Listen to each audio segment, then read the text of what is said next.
Hey there. Subscribe to my channel. Press this bell icon.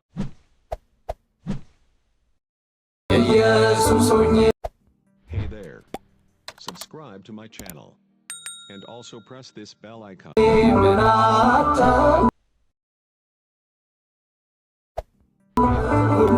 Subscribe to my channel.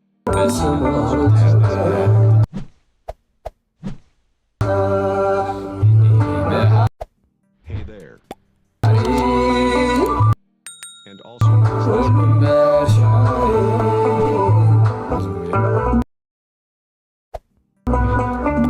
بس ያኖስ ያለ እንዴ ካለና እና አጠር ያለ የበገና መዝሙር ይዘምርልን አይደል ጋይስ?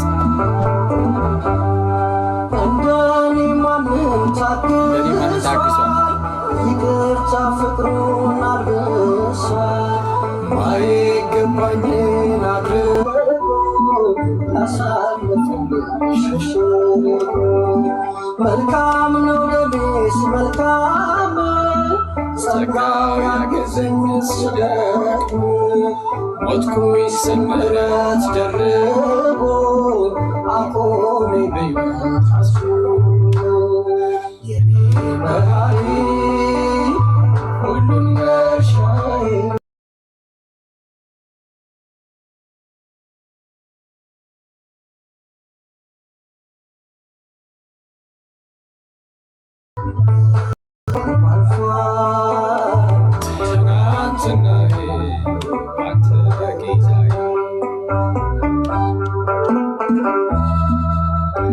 ሃኖሲ ሰላም ላንተ ይሁን። እንኳን ደህና መጣ። እንዴት አለ? ባይዜ ሁላችሁንም ሰላም ብያለሁ። ሰላም ለሁላችሁ ይሁን። እንዴት አላችሁ? የጌታችን የኢየሱስ ክርስቶስ ጸጋና ሰላም በሁላችሁ ላይ ጸንቶ ይሁን።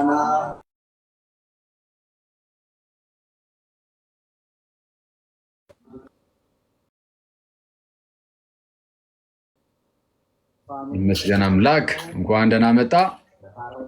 እንኳን ደህና ቆየ ብያለሁ። አሜን። እሺ እስቲ አጠራ አንድ የበገና መዝሙር እንደው ብትለቅብን ትላለህ። ይሄኛውን የከበሩን ነገ ከበሩ ይመታል ችግር የለም ብሎ ነው ያዘመሩኝ። ጋይስ እንዳትፈርዱ። እሺ ችግር የለም። አጠር ያለች ልዘምር እስኪ። እሺ በደስታ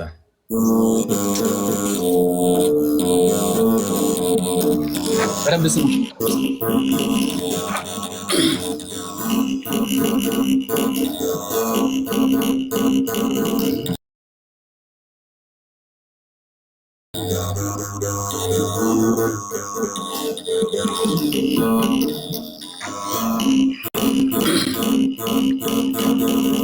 አንተ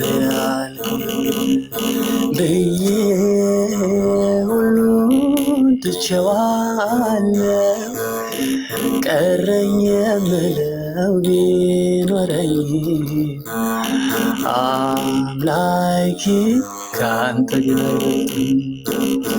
ቸሩ ሆይ ከአንተ ግን አይበልጥም። አንተ ያልከው ላይቀር ይሁን ያልከው ሊሆን መጠበቅ ሲገባኝ ሕግና ፈቃድክ ታዲያ ለምን ይሆን ያስጨነቀኝ? ታዲያ ለምን ይሆን ያስጨነቀኝ? ከእንግዲህ በኋላ እኔ አልጨነቅም ለበጎ ነውና ቢሆን ባይሆን እጠነክራለሁ አንተ አለህ እጠነክራለሁ አንተ አለህ አድርጌው ቆየሁኝ እኔነት የለኔ ፍጹም ሞኝነት ነው ያሳለፍኩት ወኔ ዛሬ ግን ለቀኩኝ ማየት ችሏለኝ ዛሬ ግን ለቀኩኝ ማየት ችሏለኝ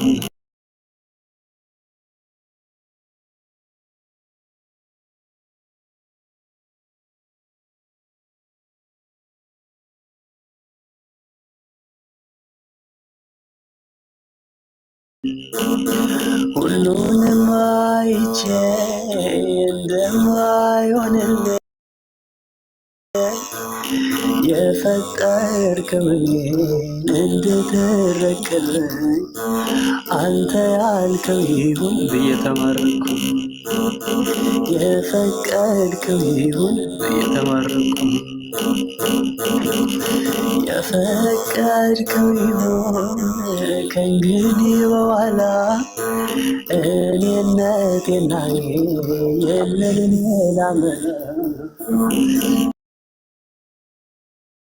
እንዳንተ ቸር አባት አናገኝም ሌላ፣ እንዳንተ ቸር ንጉሥ አናገኝም ሌላ። አንተ ባትቸኩል መቼም አዘገይ፣ የሮጠ እንኳን ቢሆን ጭራሽ አይቀድም።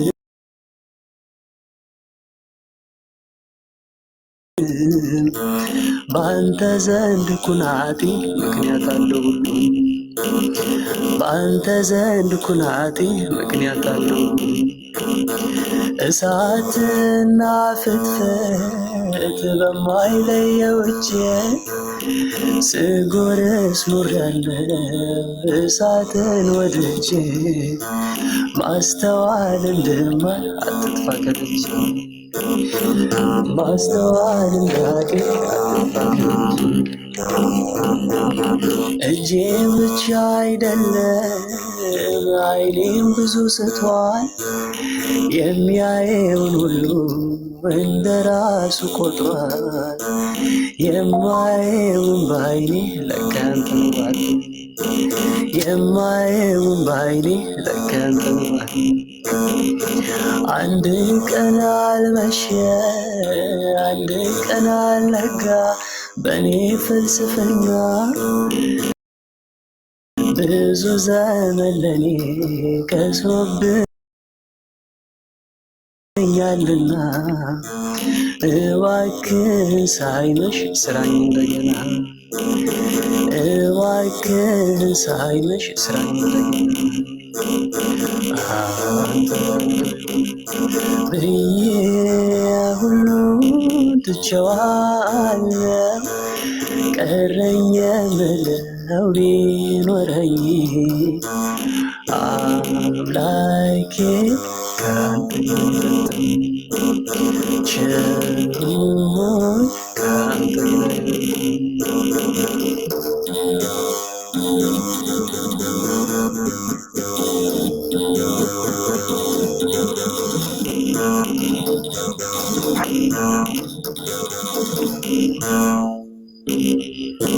ወስብሐት ለእግዚአብሔር። እግዚአብሔር ያክብርልኝ፣ እግዚአብሔር ያክብርልኝ።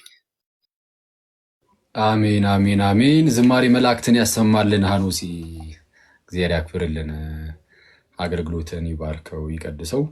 በጣም እናመሰግናለን። እግዚአብሔር ያክብርልን። አሜን አሜን። እሺ ያዳምጣል። እሺ እሺ ወንድሜ ሰው አሁን ቀጥታ ወደ ትምህርታችን እንለፍና እሱን ቶሎ እንጨርሳለን። ለአጭር ደቂቃ ነው አክቹዋሊ የምንማማሩ። በጣም በአጭር ደቂቃ ውስጥ ይሄ መሰረታዊ ትምህርት ስለሆነ ኢየሱስ የእግዚአብሔር ልጅ የሚለው እሱን ትንሽ ነገር ነገራችሁና እንጨርሳለን ማለት ነው። አንዴ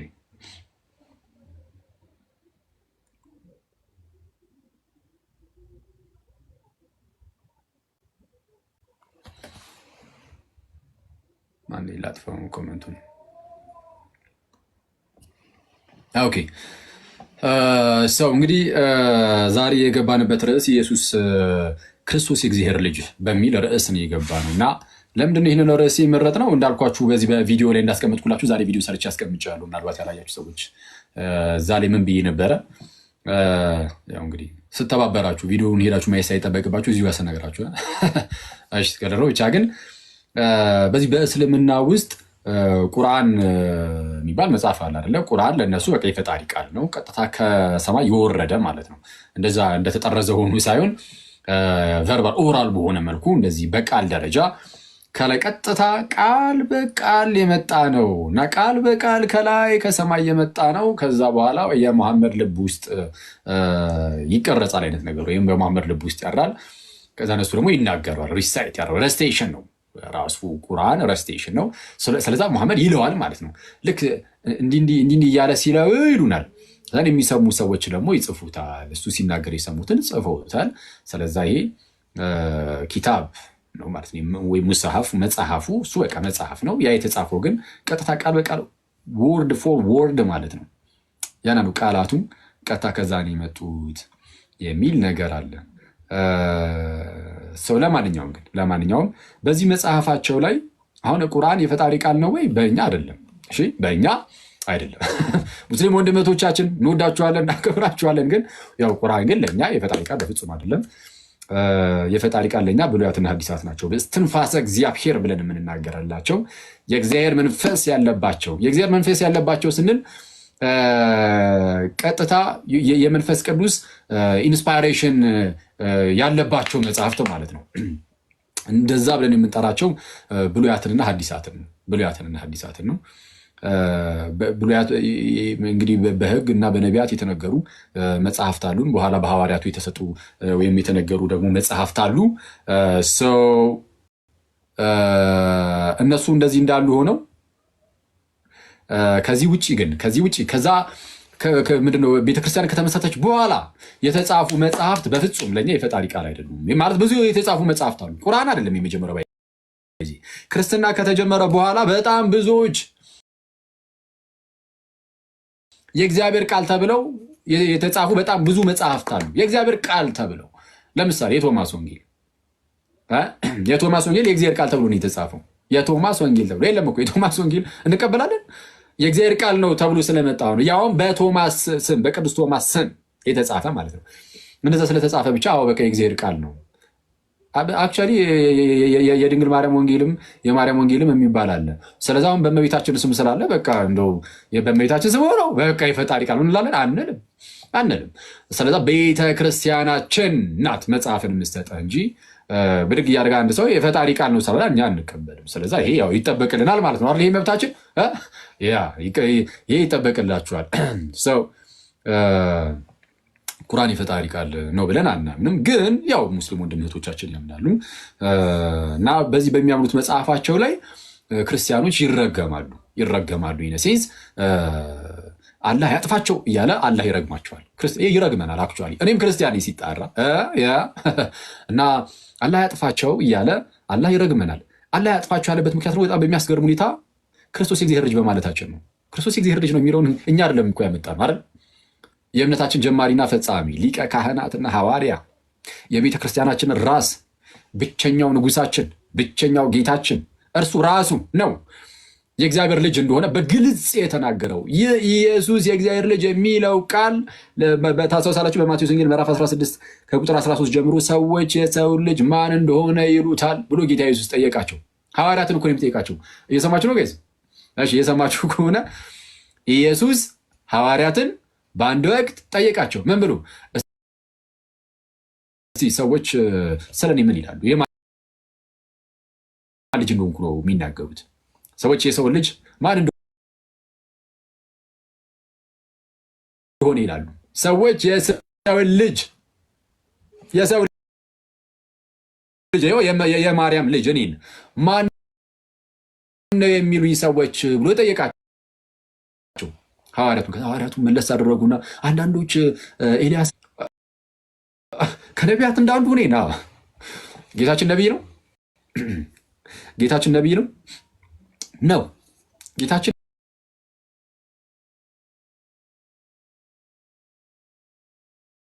ነቢይ ነው አይደለ? ነው ግን ከነቢያት አንዱ ግን አይደለም፣ ይለያያል።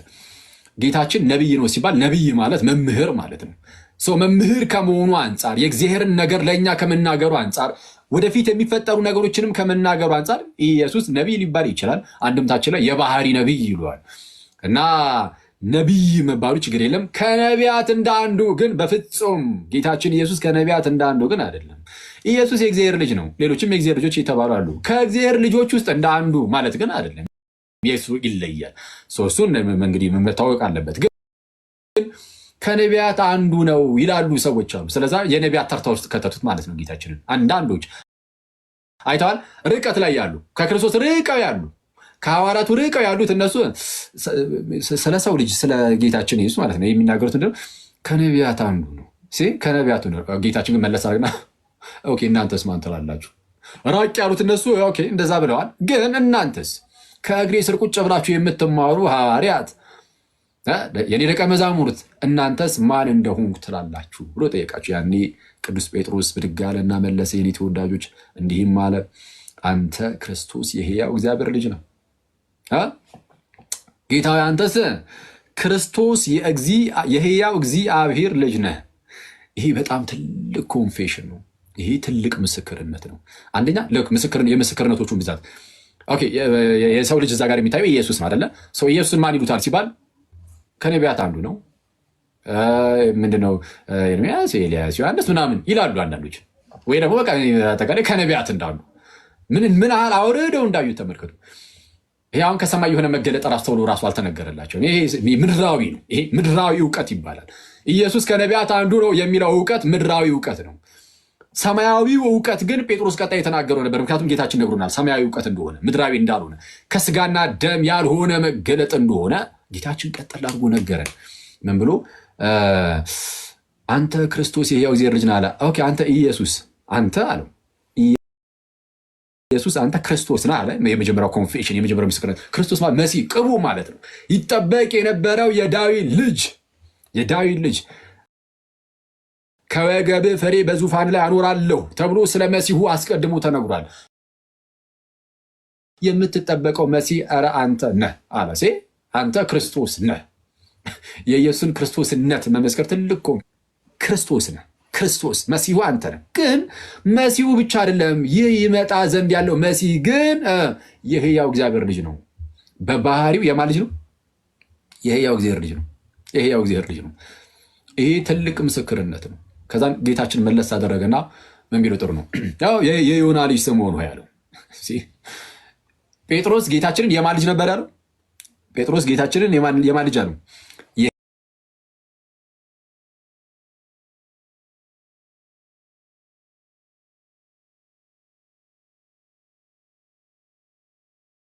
ማለት ነው።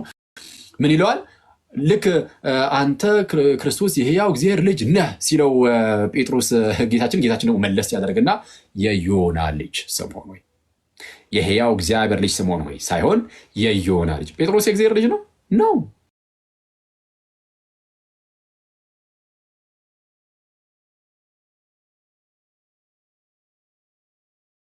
ማለት አይሁዳውያን የእግዚአብሔር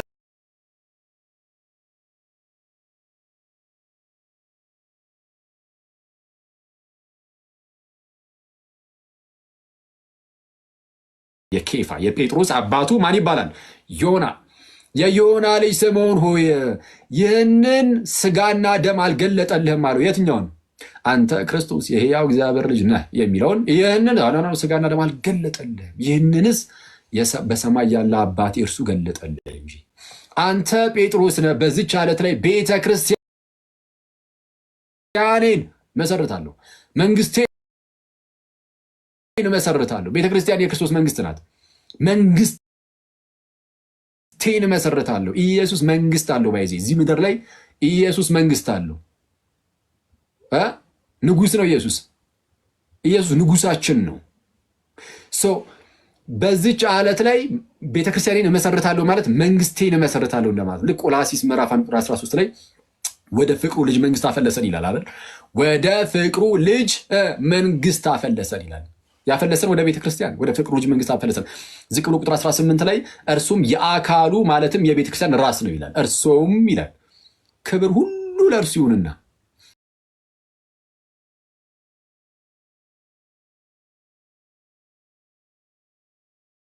የሰማይም የምድርም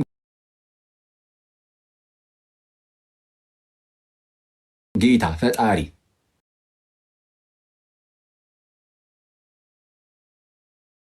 ብቸኛው ገዢ ጌታችን ኢየሱስን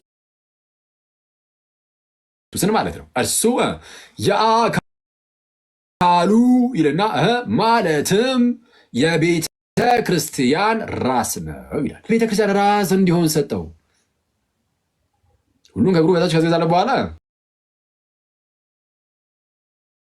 ለቤተክርስቲያን ራስ እንዲሆን ሰጠው። ስለዛ ንጉስ እንዲሆን ለማን? ለቤተክርስቲያን መንግስቱ ናት። ወደ ፍቅሩ ልጅ መንግስት አፈለሰን ማለት ወደ ቤተክርስቲያን አፈለሰን፣ ጨመረ፣ ወደ አካሉ ጨመረን። ጋይስ እናንተ አሁን ክርስቲያን ወንድምቶቼ በጌታችን በክርስቶስ ኢየሱስ አካል ውስጥ ናችሁ። በጌታችን በክርስቶስ ኢየሱስ መንግስት ውስጥ ናችሁ ማለት ነው። መንግስት ውስጥ ነን ማለት ነው። ስለዚህ አሁን በመንግስት ውስጥ ስንኖር በመንግስት ውስጥ ምን አለ? ንጉስ አለ። ንጉስ የሌለበት ምንድን ነው? መንግስት የለም። ያለ ንግስና መንግስት አለ እንዴ? የለም። ሰው መንግስት አለ፣ ንጉስ አለ። ሰው በዚች መንግስት ውስጥ ስትኖሩ ንጉሳችሁ ክርስቶስ ነው። ለንጉሱ ባሪያ ተገዥ ሆነን ነው የምንኖረው። የእግዚአብሔር ልጆች ብቻ አይደለንም፣ በዚህ ባሪያም ጭምር ነን። ጳውሎስም ጴጥሮስም የክርስቶስ ባሪያው እያሉ ይጽፈውልናል። ጴጥሮስ የክርስቶስ ባሪያ መሆን፣ ጳውሎስ የክርስቶስ ባሪያ መሆን ይላሉ። እና ሰው ጴጥሮስ የክርስቶስ ባሪያ ነኝ ካለ እኛማ እንዴታ። ስለዛ ንጉሳችን ክርስቶስ ነው። እና ቤተክርስቲያኔን መሰርታለሁ ሲል መንግስቴን መሰርታለሁ እያለ አንተ ጴጥሮስ ነህ። በዚች ዓለት ላይ መንግስቴን ቤተክርስቲያኔን እሰራለሁ፣ የገሃነም ደጆች አይችሏትም ብሎ ተናገረው። አሁን እዚህ ላይ አንድ ነገር እዩ። በዚህ ዓለት ላይ ቤተክርስቲያኔን እሰራለሁ የሚለውን ቅዱስ ዮሐንስ አፈወርቅም አንተ ክርስቶስ የሕያው እግዚአብሔር ልጅ ነህ የሚለው የጴጥሮስን ኮንፌሽን ማለቱ ነው ይላል። ስለዚህ የጴጥሮስ ምስክርነት ጌታችንም ይህንን ስጋና ደም አልገለጠልህም በሰማይ ያለው አባቴ ገለጠልህ እንጂ ተብሎ የተነገረለት ያ ክርስቶስ የሕያው እግዚአብሔር ልጅ የሚለው ምስክርነት ለቤተ ክርስቲያን መሰረት እንኳን ተብሏል። በዛ ላይ ነው ቤተ ክርስቲያን የምትመሰረተችው ተብሏል። እንዲህ ያለ እምነት ነው ያለን። ይህንን እምነት መካድ አይችልም አንድ ክርስቲያን። ቁርአኑ ግን ምን ይላል? አላህ ያጥፋቸው ብሎ ይረግማቸዋል ክርስቲያኖች ብሎ ይህንን በማመናቸው ቁርአኑ ከመምጣቱ ከ600 ዓመት ገደማ በፊት ነው ጌታችን ይህንን በግልጽ ያስተማረው። ታዲያ ከ600 ዓመት በፊት የተሰጠውን የጌታችንን የፈጣሪያችንን ትምህርት አንክደው ነገር አንክደው አንሸፍነው አንከልለው አናስወግደው ሰው ያንን ትምህርት በመያዝ ግን ትረገማለህ። አይተዋል። ኦኬ እሺ፣ ችግር የለም። ከኛ የሚጠበቀው ምንድን ነው? በፍጹም እንደውም ኢየሱስ እርሱ ክርስቶስ የእግዚአብሔር ልጅ መሆኑን የሚክድ እርሱ የተረገመ ነው ብለን ይሄ ትምህርት ከኛ የራቀ እንደሆነ እናሳያለን ማለት ነው። ሰው ከዚህ ጋር በተያያዘ ያው የቁርአን ክፍል ላይ ጠቅሼላችሁ ነበረ።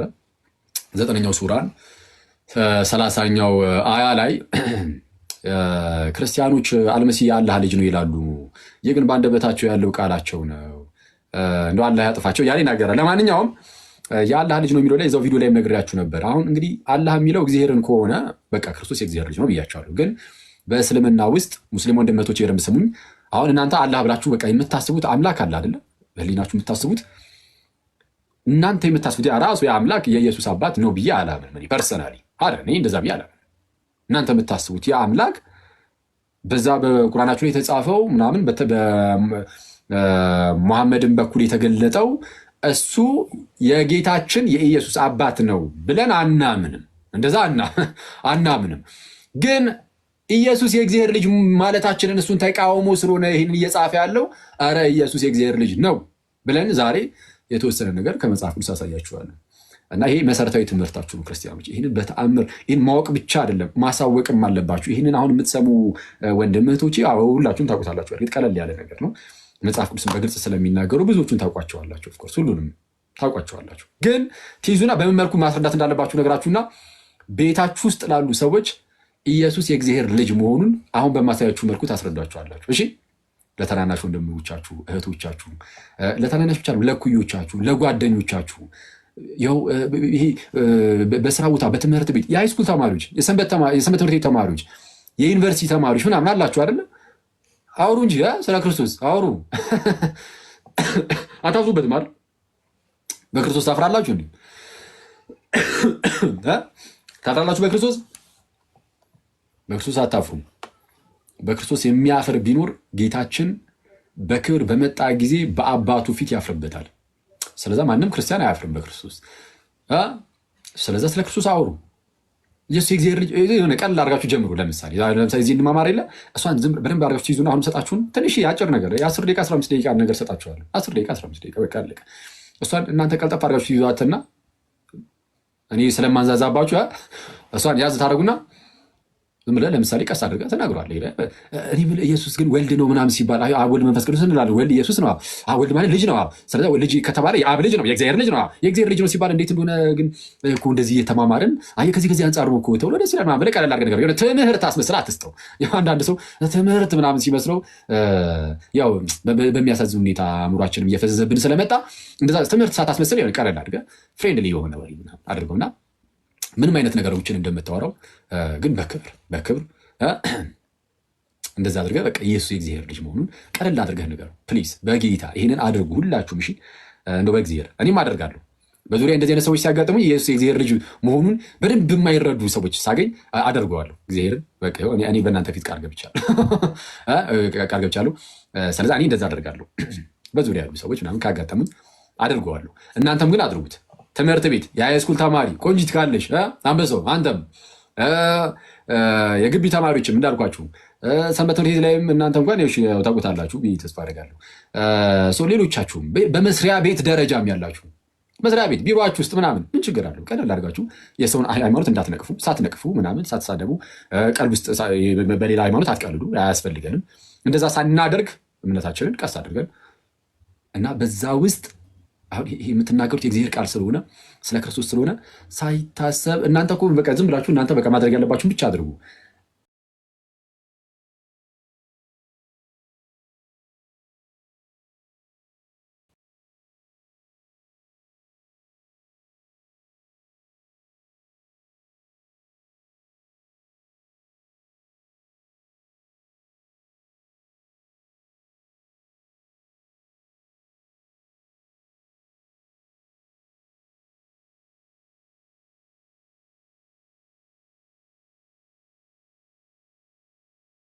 ክፍትም ማድረግ አለበት እና እንደዛ እንዲሆን አድርጉ።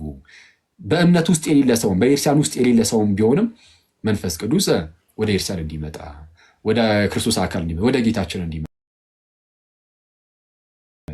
ሊያደርገው ስለሚችል ቀስ አድርጋችሁ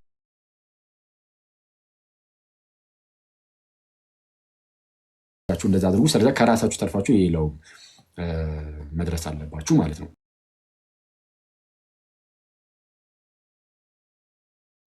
እሺ ስለዚህ ይህንን እምነታችንን የተወሰነ ነገር ልበላችሁ። ስለዚህ እንዳልኳችሁ ነው። ይሄ መከባበሩ ምናምን አለ። ሙስሊሞችን የሚጠላል ከጠላን ከኛ በላይ እግዚአብሔርን ያላወቀው የለም። በቃ እግዚአብሔርን አናውቀውም ማለት ነው። ከጠላን ሙስሊሞችን የሚጠላ ካለ በቃ ገና ነው፣ እግዚአብሔርን አላወቀም። ስሜታዊ ክርስቲያን ነው ማለት ነው። ስሜታዊ ሆነን ልንናገር የምንችላቸው ነገሮች ይኖራሉ፣ ግን ስሜታዊ ሆነን ልንናገር የምንችላቸው ነገሮች ሊኖሩ ይችላሉ፣ ግን ስሜታዊያን መሆን ግን የለብንም። እሺ ስሜታዊያን ስሜቱ ሙሉ በሙሉ ተቆጣጥሮ ሙስሊሞችን እስክጠላ ድረስ በፍጹም መሆን የለበትም። ይህንን ካደረግ ጸብህ ከእግዚአብሔር ጋር ነው የሚሆነው።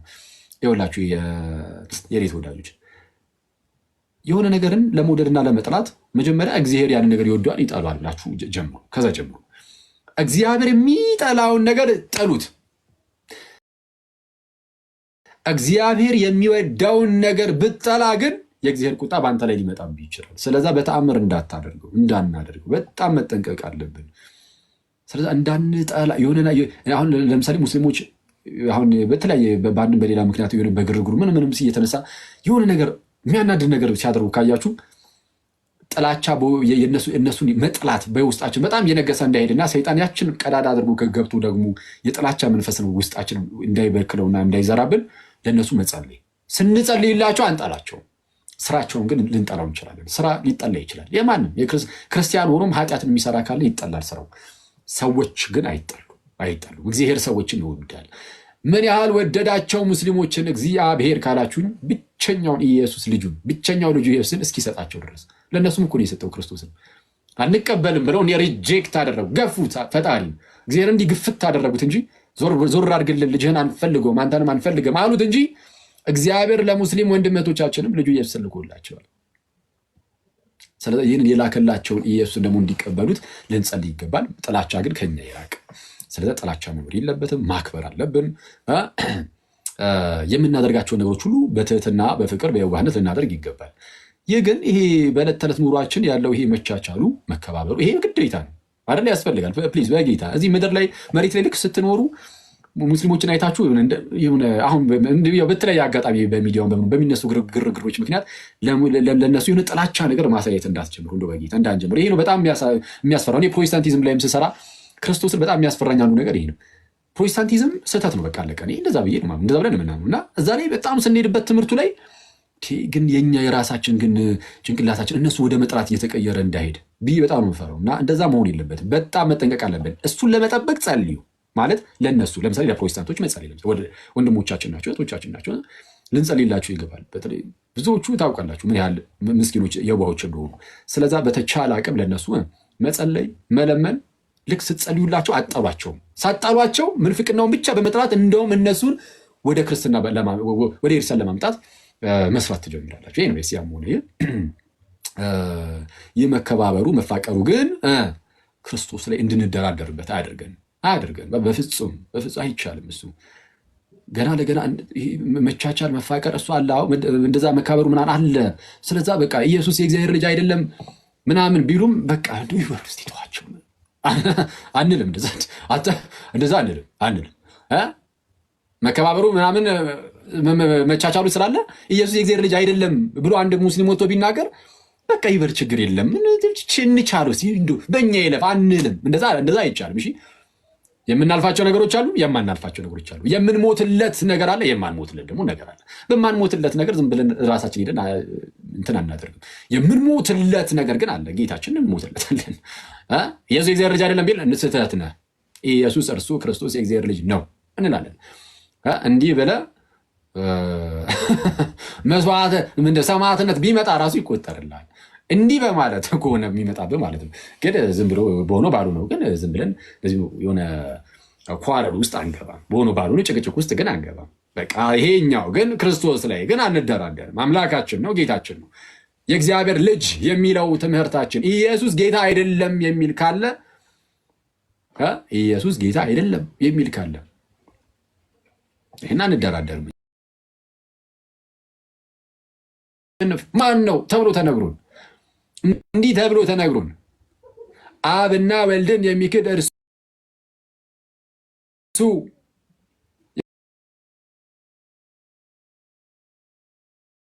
የክርስቶስ ተቃዋሚ ነው ተብሎ በግልጽ ተነግሮን አሁን እንደዚህ ሲሉ የምናመቻች ከሆነ እኛ በጣም አደጋ ውስጥ ያለ ነው ማለት ነው። ስለዛ ስንመልስ አታክ አናደርግም። እነሱን ሰዎቹን ሙስሊም ወንድሞቻችንን አታክ አናደርጋቸው፣ ግን ስህተት ናቸው። ኢየሱስ የእግዚአብሔር ልጅ ነው የሚለውን ግን ቦልድሊ እንናገራለን። ኢየሱስ እርሱ የማን ልጅ ነው? ኢየሱስ እርሱ መሲህ ነው፣ ክርስቶስ ነው፣ ግን የሕያው እግዚአብሔር ልጅ ነው። ኢየሱስ የእግዚአብሔር ልጅ ነው። ኢየሱስ የእግዚአብሔር ልጅ ነው። ኢየሱስ የእግዚአብሔር ልጅ ነው። ስለዛ በቁርአኑ ላይ አላህ ያጥፋቸውም ምንም ቢልም በፍጹም ንቅንቅ የማይል አለት የሆነ እውነት ኢየሱስ የእግዚአብሔር ልጅ ነው የሚለው ነው። ስለ እሱ በጣም መታወቅ አለበት ጋይስ። አሁን ሁለቱም ማመጣጠን አለብን። አንደኛው የሰውን እምነት በጣም እየቀለድንበት ሰዎችን አታክ ወደ ማድረግ መግባት የለብንም። ይህንን የኔ አፕሮች ያ ነው። እኔ ብቻ ሳይሆን በክርስትናው አፕሮች ፕሪንስፕላችን ሰዎችን ማብሸቅ የለብንም። በጣም መጠንቀቅ አለብን። ግን ያው ስሜታዊ ስለምንሆን በጣም ይሄ ማብሸቅ ነገር እኛ ላይ ሲመጣብን ሲያበሽኩን ጌታችንን ሲሳደቡብን አምላካችንን ሲሳደቡብን ምን የእናንተ ይኸው ባይሆን የራሳችሁ መጽሐፍ ላይ እንደዚህ ይሌለ እንደ እያልን አሁን ተለያዩ ሰዎች በጣም በስፋት እንደዚህ ያደርጉ የለ በቃ እንግዲህ ከመጣው አንጻር በቃ እንደዛ አደረግን። ግን አዘ ፕሪንሲፕል ግን እንደ ፕሪንሲፕል ግን በቃ በየዋህነት ሰዎችን ባለማብሸቅ በቃ እንደዛ እናደርጋለን። ያንን እንይዝና ግን ደግሞ በጣም ለጠጠ ነው ግን እንዳይበሽቁ ብለን ግን የኢየሱስን የእግዚአብሔር ልጅነት ጸጥ የኢየሱስን አምላክነት የኢየሱስን ጌትነቱን የስላሴና የአምላካችን የእግዚአብሔርን ስሉስ አካልነት ጸጥ ምናምን ልንል ግን አንችልም። ስለዛ የሆነ አንድኛውን ጫፍ ብቻ ሳንለጠጥ እንደዚህ መካከል ላይ ሆነን በዚህ መልኩ ነው ማስቀመጥ ያለብን ብዬ አስባለሁ። ስለዚህ አሁን ሰብሰብ ስትሉ ከጓደኞቻችሁ ጋር ምናምን የምትማማሯትን ነገር ልስጣችሁ፣ በምን መልኩ እንደምትነግሯቸው ኢየሱስ የእግዚአብሔር ልጅ ነው ከመጽሐፍ ቅዱስ ለማሳየት ማለት ነው። እንግዲህ ኢየሱስ የእግዚአብሔር ልጅ ነው አይደለም ከሚለው ጋር በተያያዘ ብዙ ሰዎች የሚያነሱት ነገር ምን መሰላችሁ?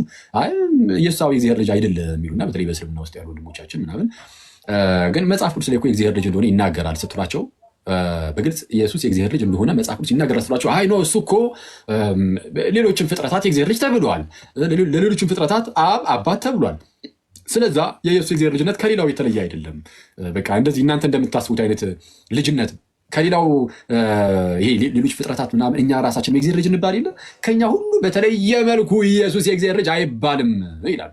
እኛ ደግሞ ኧረ ይባላል እንላለን። ከማን ተምረን? ከሰማይ። ይሄ ምድር አለ፣ ይሄ ስጋና ደም የተገለጠ አይደለም፣ ከሰማይ የሆነ ነው ጌታችን እንዳለን። በምን እናውቃለን? እሱን ትንሽ ነገር ላሳያቸው።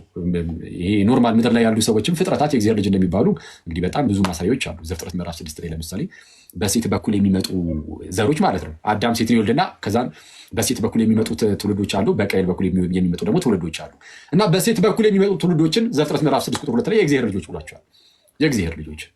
ኢሳያስ ምዕራፍ 63 ቁጥር 16 ላይም ምን ይላል? አንተ አባታችን ነህ፣ ስምህም ከዘላለም ታዳጊያችን ይላል። አንተ አባታችን ነህ፣ ሰው አባታችን ተብሏል እግዚአብሔር። ሚልኪያስ ምዕራፍ 2 ቁጥር 10 ላይም ለሁላችን አንድ አባት ያለን አይደለምን? አንድ አምላክስ የፈጠረን አይደለምን ይላል። ስለዛ የተፈጠረው በአንድ አምላክ ነው፣ ለሁላችን ያለን አንድ አባት ነው እየተባለ ይነገራል። ስለዚህ የእግዚአብሔር ልጆች ተብሎ ወይም ደግሞ አብ አባታችን ነው ተብሎ እንደዚህ ሊጠራ ይችላል። መላእክትም የእግዚአብሔር ልጅ ተብለዋል። መላእክት በኢዮብ ምዕራፍ 1 ቁጥር 6 ላይ ትንቢተ ኢዮብ መጽሐፈ ኢዮብ ምዕራፍ 1 ቁጥር 6 ምዕራፍ 2 ላይም ከዕለታት በአንድ ቀን የእግዚአብሔር ልጆች በእግዚአብሔር ፊት ለመቆም መጡ ይልና ከዕለታት በአንድ ቀን የእግዚአብሔር ልጆች በማን ፊት? በእግዚአብሔር ፊት ለመቆም መጡ። በእግዚአብሔር ፊት የሚቆሙት መላእክት ናቸው አይደለ?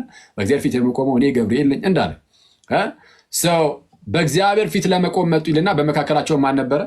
በመካከላቸውም ሰይጣን ነበረ። ሰይጣን ደግሞ በመካከላቸው መጣ ይላል። ኢዮብን ለመፈተን ፍቃድ ሊወስድ ማለት ነው ከእግዚአብሔር። ስለዚህ የእግዚአብሔር ልጆች ተብሎ ደግሞ እንደዚህ ይጠራሉ። መላእክት የእግዚአብሔር ልጆች ተብለዋል። ሰዎች የእግዚአብሔር ልጆች ተብለዋል። አይሁዳውያን የእግዚአብሔር ልጆች ተብለዋል። ቅድም እንዳልኳችሁ ዮሐንስ ምዕራፍ 8 ላይም አንድ አባት አለን እርሱም እግዚአብሔር ነው ብለው አይሁዳውያን ሲናገሩ አይተናል። ታዲያ የጌታችን በምንድን ነው የሚለየው ከተባለ አጠር አድርጌ ነው የምነግራችሁ። የመጀመሪያው በመጽሐፍ ቅዱሳችን ላይ የእግዚአብሔር የገዛ ልጁ ተብሎ የተጠራ ከጌታችንና ከመድኃኒታችን ከኢየሱስ ክርስቶስ በቀር ማንም የለም። ነጥብ 1 በሉ። ነጥብ 1 የእግዚአብሔር የገዛ ልጅ፣ የእግዚአብሔር የገዛ ልጁ his own son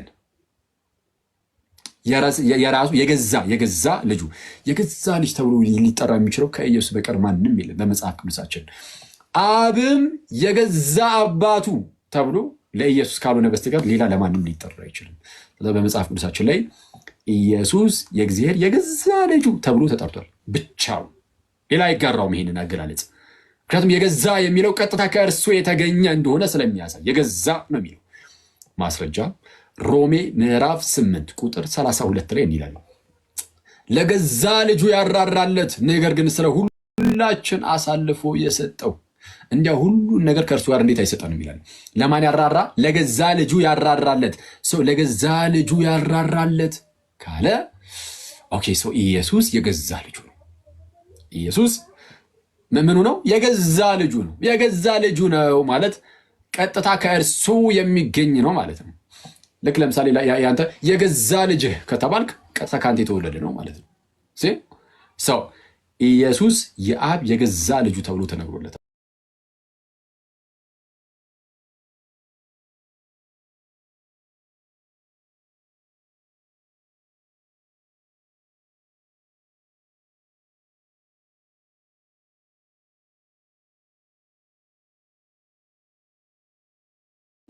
አባቴ እስከዛሬ ይሰራል እኔም እሰራለሁ የሚል ማን አለ? ማንም የለም። ከማን በቀር? የገዛ ልጁ ከሆነው ከጌታችን በስተቀር። እና እንደ ሰው አባቴ እስከዛሬ ይሰራል እኔም ደግሞ እሰራለሁ አለና ዝቅ አለና እዛው ቁጥር 18 ላይ ቀጣይ ቨርስ ማለት ነው። ቅዱስ ዮሐንስ እንደዚህ አለ፣ እንግዲህ ሰንበትን ስለሻረ ብቻ አይደለም ይልቁንም ራሱን ከእግዚአብሔር ጋር አስተካክሎ እግዚአብሔር የገዛ አባቴ ነው ስላለ አይሁድ ሊገሩት ይፈልጉ ነበር አለ። እንደው ተቋረጠ መሰለኝ። አንዴ ይህን ትመጣብኝ እስቲ ቆይ። እሺ ይሰማል ብዬ ተስፋ አደርጋለሁ። ኢየሱስ እንግዲህ ሰንበትን ስለሻረ ብቻ አይደለም፣ ይልቁንም ራሱን ከእግዚአብሔር ጋር አስተካክሎ ራሱን ከእግዚአብሔር ጋር ምን አድርጎ አስተካክሎ እኩል አድርጎ ራሱን ከእግዚአብሔር ጋር እኩል አድርጎ እግዚአብሔር ምን ነው ይላል? የገዛ አባቴ ነው ስላለ አይሁድ ሊገድሉት ይፈልጉ ነበር ያለ አብዝተው ይፈልጉት ነበር። እግዚአብሔር ምን ነው ስላለ መጽሐፍ ቅዱሳችሁን ገልጣችሁ ታነበው እግዚአብሔር አባቴ ነው ስላለ ተብሎ ተተርጉሞ ልታገኙ ትችላላችሁ። አማርኛው ላይ ግን ትክክለኛው ትርጉም የገዛ አባቴ ነው የሚለው። ብዙዎች እንግሊዝኛ ቨርዥኖች ጥሩ ናቸው። his own father ይላል ወይም my own father የገዛ አባቴ አለ። አብ የገዛ አባቱ ተብሎ የሚነገርለት ለኢየሱስ ነው። ለአብ የገዛ ልጁ ተብሎ የሚነገርለትም ለኢየሱስ ብቻ ነው። ከኢየሱስ ውጭ ካለ አንድ ማስረጃ አምጡ ብሎ መጠየቅ ይቻላል። አንድ ማስረጃ የገዛ ልጁ ተብሎ ማንም የለም። የገዛ አባቱ ተብሎ አንድም የለም። በጌታችንና በወልድና በአብ መካከል ያለው አንዱ ግንኙነት ይሄ ነው። ስለዚህ የመጀመሪያው ነጥብ ይሄ ነው። የገዛ ልጅ የገዛ አባት ተብሎ የሚቀመጠው ይሄ አገላለጽ። ሁለተኛ ነጥብ ኢየሱስ ለአብ የገዛ ልጁ ከሆነ የአብ የገዛ ልጁ ደግሞ ስንት ነው? አሁን የገዛ ልጅ ብዙ የገዛ ልጆች አሉት? የሉትም። አንድ ብቻ ነው የገዛ ልጅ አለው። ስለዛ ብቸኛ ልጁ ነው ኢየሱስ ለአብ። ከዚህ አንጻር ማለት ነው የገዛ ልጅ የሚለው ለየት ያለ ስለሆነ ምንድነው የገዛ ልጅ የሚለው ለየት ያለ አገላለጽ ስለሆነ ወይም ደግሞ ለየት ያለ ልጅነት ከራስ የተገኘ አይነት ልጅነት ስለሆነ በእንደዚህ አይነት ልጅነት ደግሞ አብ ስንት ልጅ አለው ከተባለ አንድ ብቻ። እኛው ልጆቹ ነን፣ ግን የገዛ ልጆቹ አይደለንም። የገዛ ልጅ አንድ ብቻ ነው ያለው፣ እርሱም ጌታችንና መድኃኒታችን ኢየሱስ ክርስቶስ ይባላል። ኢየሱስ ብቻ ነው የአብ ልጅ። ማስረጃ ዮሐንስ ወንጌል ምዕራፍ 1 ቁጥር 14 ላይ ቃልም ሥጋ ሆነ በእኛም አደረ ጸጋንና እውነትንም የተመላ ነው ይልና አንድ ልጅም ከአባቱ ዘንድ እንዳለ ያለውን ክብሩን አየን አለ። ስንት ልጅ? አንድ ልጅ። ከብዙዎች መካከል አንዱ ልጅ አይደለም፣ ብቸኛ ልጅ ማለት ነው። ሂዝ ኦንሊ ቢጋትን ሰን ማለት ነው። ኦንሊ ቢጋትን ሰን፣ ኦንሊ ቢጋትን ሰን፣ ብቸኛ ልጅም አንድያ ልጅም፣ ብቸኛ አንድያ ልጅ፣ አንድ ልጅም አለ። ብቸኛ ልጅ አለ። እኛስ ልጆቹ አይደለንም? ለአብ ነን፣ ግን የክርስቶስ ልጅነት ይለያል። የገዛ ልጁ ነው ኢየሱስ። ለአብ የገዛ ልጁ ከእርሱ የሚገኝ የሆነ ልጁ በስጦታ የተሰጠው አይደለም፣ የገዛ የሆነ ልጁ እንደዛ በመሆኑ ምክንያት ብቸኛ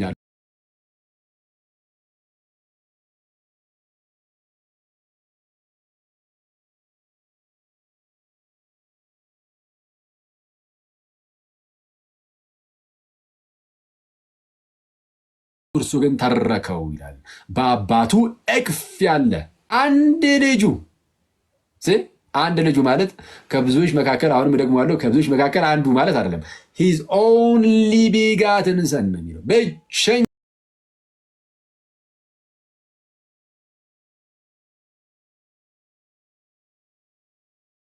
ልጁ፣ አንድያ ልጁ እርሱ ተረከው። በአባቱ እቅፍ ያለን የተባለው ምንድን ነው? በአባቱ እቅፍ ያለ ማለት አገላለጹ ራሱ አያስገርም? በእርሱ እቅፍ ያለ እና እቅፍን ከመተረክ ጋር አገናኝቶታል። እግዚአብሔር ላይ አንድ ሰው እንኳን የለም ተባለ። ሙሴ እኮ ምን ያህል ጊዜ እግዚአብሔር እንዳነጋገሩ አስቡ። ምን ያህል ጊዜ ሙሴ እግዚአብሔርን አነጋገረው። እንደ ሙሴ ያለ ነቢይ አይነሳም በእስራኤላውያን ወይም በአይሁዳውያን ተባለ። ግን ስለ ኢየሱስ እሱ ራሱ እንግዲህ የሙሴ ራሱ ጭንቅላታችን ውስጥ ይዘነው፣ ግን ምን አለ? መቼም ቢሆን እግዚአብሔርን ያየው አንድ ሰው እንኳ የለም፣ አንድ ሰው እንኳ የለም ከተባለ ሙሴ ራሱ ማለት ነው ጨምሮ። ጌታችን ግን በአባቱ እቅፍ ያለ ብቸኛ ልጅ ተባለና እርሱ ተረከው ተባለ። ማየት አይደለም ይተርከዋል። ጌታችን አብን ተረከው ተባለ። ለምን? የባህሪ ልጁ ነው፣ የገዛ ልጁ ነው። የገዛ ልጁ ነው። አንድ ይቻል ዘንድ ሰካሽ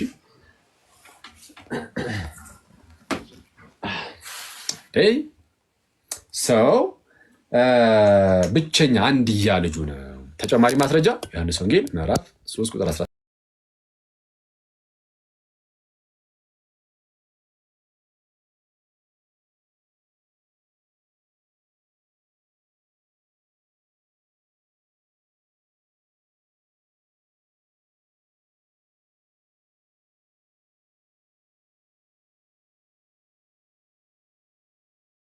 ማለትም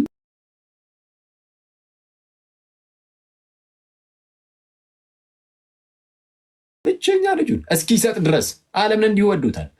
ስለዛ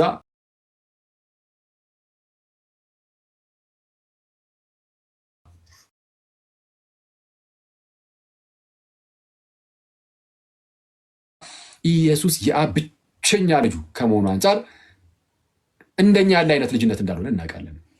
ሁለት ነጥብ እናሳያችሁ። የመጀመሪያው ነጥብ ምን ነበር? የገዛ ልጅ ኢየሱስ የገዛ ልጁ መሆኑን አሳይቻችኋለሁ። አብም ለኢየሱስ የገዛ አባቱ እንደሆነ አሳይቻችኋለሁ። የገዛ ልጁ ከመሆኑ አንጻር ብቻውን ነው ልጅ፣ ማንም ሰው አይጋራውም የሱን ልጅነት ብያችሁ ነበረ። ብቻውን ልጅ እንደሆነ ደግሞ አሁን አሳያችሁ። ሁለተኛው ነጥብ ደግሞ ብቸኛ ልጅ የሚለው ነው። የገዛ ልጅ፣ ብቸኛ ልጅ። ሶስተኛ ነጥብ ብቸኛ ልጅ በመሆኑ ምክንያት ከሌላው ጋር ሲነጻጸር ደግሞ የተወሰነ ላሳያችሁ። ከሌላው ጋር ምን ሲል ሲነጻጸር፣ ከሌሎች ከነቢያት፣ ከመላእክት፣ ከትልልቅ ቅዱሳን ሰዎች አነጻጽረን ደግሞ እኔ እሺ ስናነጻጽር ከዕብራውያን እስቲ ከመላእክትን ጀምር። እሺ ከመላእክት ጋር እናነጻጽር የሱ ልጅነት። እንግዲህ መላእክት የእግዚአብሔር ልጆች ተብለዋል እንዳሳያችሁ በኢዮብ ምዕራፍ 1 ቁጥር 6 ምዕራፍ 2 ላይም በዕለት ከዕለታት በአንድ ቀን የእግዚአብሔር ልጆች በእግዚአብሔር ፊት ለመቆም መጡ ይላል። የእግዚአብሔር ልጆች በእግዚአብሔር ፊት ለመቆም መጡ፣ ሰይጣንም ደግሞ በመካከላቸው መጣ ብሏል። ስለዛ የእግዚአብሔር ልጆች ተብለዋል መላእክት። ግን ከክርስቶስ ጋር ሲነጻጸሩ ዕብራውያን ምዕራፍ 1 ቁጥር 5 ይላል ከመላእክትስ አንተ ልጄ ነህ፣ እኔ ዛሬ ወልጄሃለሁ፣ ደግሞም እኔ አባቱ ሆናለሁ፣ እርሱም ልጅ ይሆነኛል ያለው ከቶ ለማን ነው? አንተ ልጄ ነህ፣ እኔም አባቱ ሆናለሁ። ኦኬ ከመላእክትስ አንተ ልጄ ነህ፣ እኔ ዛሬ ወልጄሃለሁ፣ ደግሞም እኔ አባቱ ሆናለሁ፣ እርሱም ልጅ ይሆነኛል ከቶ ለማን ብሏል? ከመላእክት ለማንም አላለም ተባለ። ልጄ ምናምን ነው አላለም። ከመላእክት ለማንም አላለም ማለት ከማን በቀር? ከክርስቶስ ጋር የሚያነጻጽረው። እሺ መላእክትን እዚህ ክፍል ላይ መላእክትን ከክርስቶስ ጋር እያነጻጸረ ነው። የእግዚአብሔር ልጅ ከሆነው ከጌታችን ኢየሱስ ለማን ብሏል? ከመላእክትስ አንተ ልጄ ነህ፣ እኔ ዛሬ ወለድኩ፣ እኔ አባቱ ሆናለሁ፣ እርሱም ልጅ ይሆነኛል ከቶ ለማን ብሏል? ለማንም እኮ አላለም። ይህንን እኮ ልጁ ኢየሱስ ብቻ ነው እኮ የያዘው አለ። ስለዛ ኢየሱስ ልጅ ሲባል አብረው መላእክት ከክርስቶስ ጋር ልጅ አይባሉ። ለመላእክት መች ተባለላቸው ተባለ። አየህ አስወጣቸው መላእክትን። ኢየሱስ ልጅ ሲባል መላእክት አብረው ቅዱስ ሚካኤል፣ ቅዱስ ገብርኤል አብረው ልጅ አይባሉ ከክርስቶስ ጋር። የክርስቶስ ልጅነቱ ይለያል።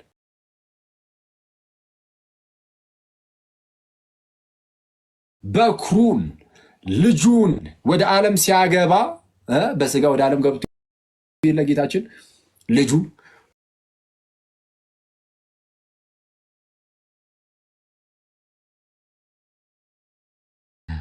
ልክ ከመላእክትስ አንተ ልጄ ነህ፣ እኔ ዛሬ ወለድኩ፣ እኔ አባቱ ሆናለሁ፣ እርሱም ልጅ ለማን ብሎ ነበረ? አላለም እኮ አለና ደግሞ በኩሩን ወደ ዓለም ሲያገባ እንደውም በኩሩን ወደ ዓለም ሲያገባ አለ ልጁን ወደ ዓለም ሲያገባ የእግዚአብሔር መላእክት ሁሉ ለእርሱ ይስገዱ ይላል። ለልጁ ንጽጽሩን ያያችሁት ነው።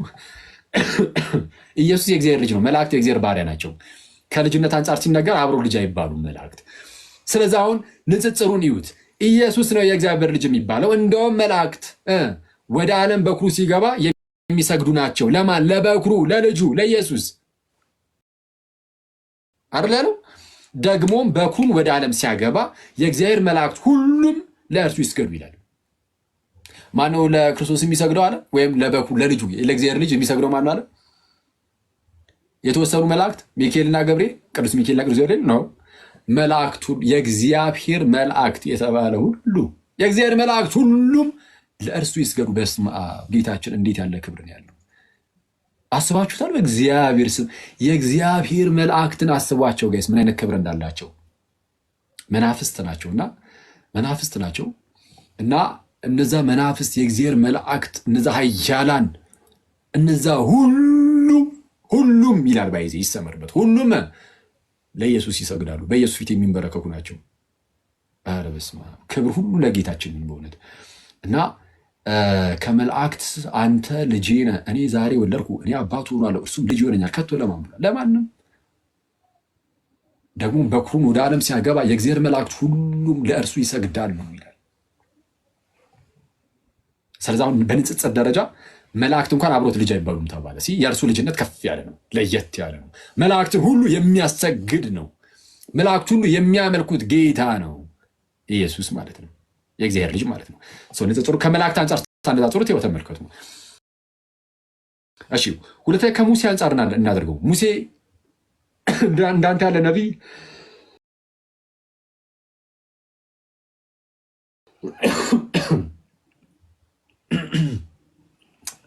አይነሳም የተባለለት ነው እና እንደርሱ ያለ ነቢይ አልተነሳም ተብሎ የተነገረለት ነው። ሙሴ በአይሁዳውያን ዘንድ ትልቅ ቦታ አለው። ከእርሱ ጋር ስናነጻጽረውስ ዕብራውያን እዛው ምዕራፍ 3 ቁጥር 5 ላይ ያነጻጽሯል ጳውሎስ። አሁንም ሙሴስ በኋላ ስለሚነገረው ነገር ምስክር ሆኖ ሙሴስ በኋላ ስለሚነገረው ነገር ምስክር ሊሆን በቤቱ ሁሉ እንደ ሎሌ ወይም እንደ ባሪያ የታመነ ነበረ። ማን? ሙሴ። በኋላ ለሚመጣው ነገር ምስክር ሊሆን እንደታመነ ሎሌ እንደ ሎሌ የታመነ ነበረ። እንደ ሎሌ እንደ ባሪያ የታመነ ነበር። ክርስቶስ ግን እንደ ልጅ በቤቱ ሁሉ ላይ የታመነ።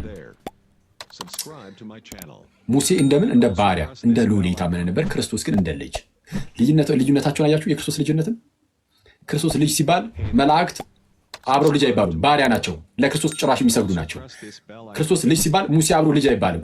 ሙሴ እንደ ሎሌ ነው፣ እንደ ባሪያ ነው። ክርስቶስ ነው እንደ ልጅ ተባለ። አሁን ሙሴ የእግዚአብሔር ልጅ አይደለም እንዴ? ሙሴ ከአይሁዳውያን ጋር አብሮ የእግዚአብሔር ልጅ ነው። ግን ከክርስቶስ ጋር ልክ አብሮ ሲቀርብ ሙሴ ልጅ አይደለም፣ ብቻውን ኢየሱስ ልጅ ይሆናል። እንደ አጠቃላይ ከነቢያት አንጻር ላነጻጽርላችሁ። ዕብራውያን ምዕራፍ 1 ቁጥር 1 ላይ ታስታውሳላችሁ። ምንድን ነበር ያለው የዕብራውያን ጸሐፊ ቅዱስ ጳውሎስ? ዕብራውያን ምዕራፍ 1 ቁጥር 1 ላይ እግዚአብሔር ከጥንት ጀምሮ በብዙ አይነትና በብዙ ጎዳና ለአባቶቻችን በነቢያት ተናግሮ ይላል። ልክ እግዚአብሔር ከጥንት ጀምሮ በብዙ አይነትና በብዙ ጎዳና ለአባቶቻችን በማን ተናግሮ? በነቢያት ተናግሮ ይላል። እሺ ከጥንት ጀምሮ በነቢያት ነበር የተናገረው። በነቢያት ተናግሮ አሁንስ ሁሉን ወራሽ ባደረገው ደግሞም ዓለማትን በፈጠረበት በልጁ በዚህ ዘመን መጨረሻ ለእኛ ተናገረናል። ከዚህ ቀደም ለነበሩት አባቶቻችን በነቢያት ነበር የተናገሩ አለና ጳውሎስ ቀጠል አደረገና ለእኛ ግን አለ ሁሉን ወራሽ ባደረገው ደግሞም ዓለማትን በፈጠረበት በልጁ በነቢዩ በልጁ እነዛ ነቢያት ብሏቸው ነበረ። ምንድነው? በነቢያት ተናግሮ ብሎ ነበረ። በነቢያት ተናግሮ አለና ከነቢያት ሲለየው ልጁ ነውና ለየት አድርጎ ዓለማትን በፈጠረበት በምኑ? በነቢዩ በፍጹም በልጁ አለ። በልጁ ከነዛ ጋር አብሮ ነቢይ አይባልም። እነዛ ነቢይ ብሎ ይነጥላቸዋል። ኢየሱስን ግን ልጅ ብሎ ይነጥለዋል። ስለዛ የክርስቶስ ልጅነት እንደ ማንኛውም ነቢይ ልጅነት ያለ በፍጹም አይደለም። የገዛ ልጅነት ነው። ስለዚህ ያውም ደግሞ የልጅነት ዓለማትን የፈጠረበት በመሆኑ ምክንያት ልጅነቱ ከመቼ ጀምሮ ነው? የልጅ መቼ የነበረ ነው? መቼ የነበረ ነው? የልጅ ዓለማትን የፈጠረው በእርሱ ከሆነ አክቹዋሊ ቃሉ ዘመናትን ይላል። ኤዮንስ ነው የሚለው። ቅዱስ ዮሐንስ አፈወርቅ ይህንን ይይዝና ኦኬ ዘመናትን የፈጠረበት ይላል። ጊዜያትን ዘመናትን በፈጠረበት በልጁ ይላል። ጊዜ እንኳን የተፈጠረው በልጁ ነው። በልጁ ጊዜ ከተፈጠረ እንግዲያውስ ልጁ ከጊዜም ቀደም ብሎ ነበረ። ስለዛ ልጁ ወልድ ከጊዜው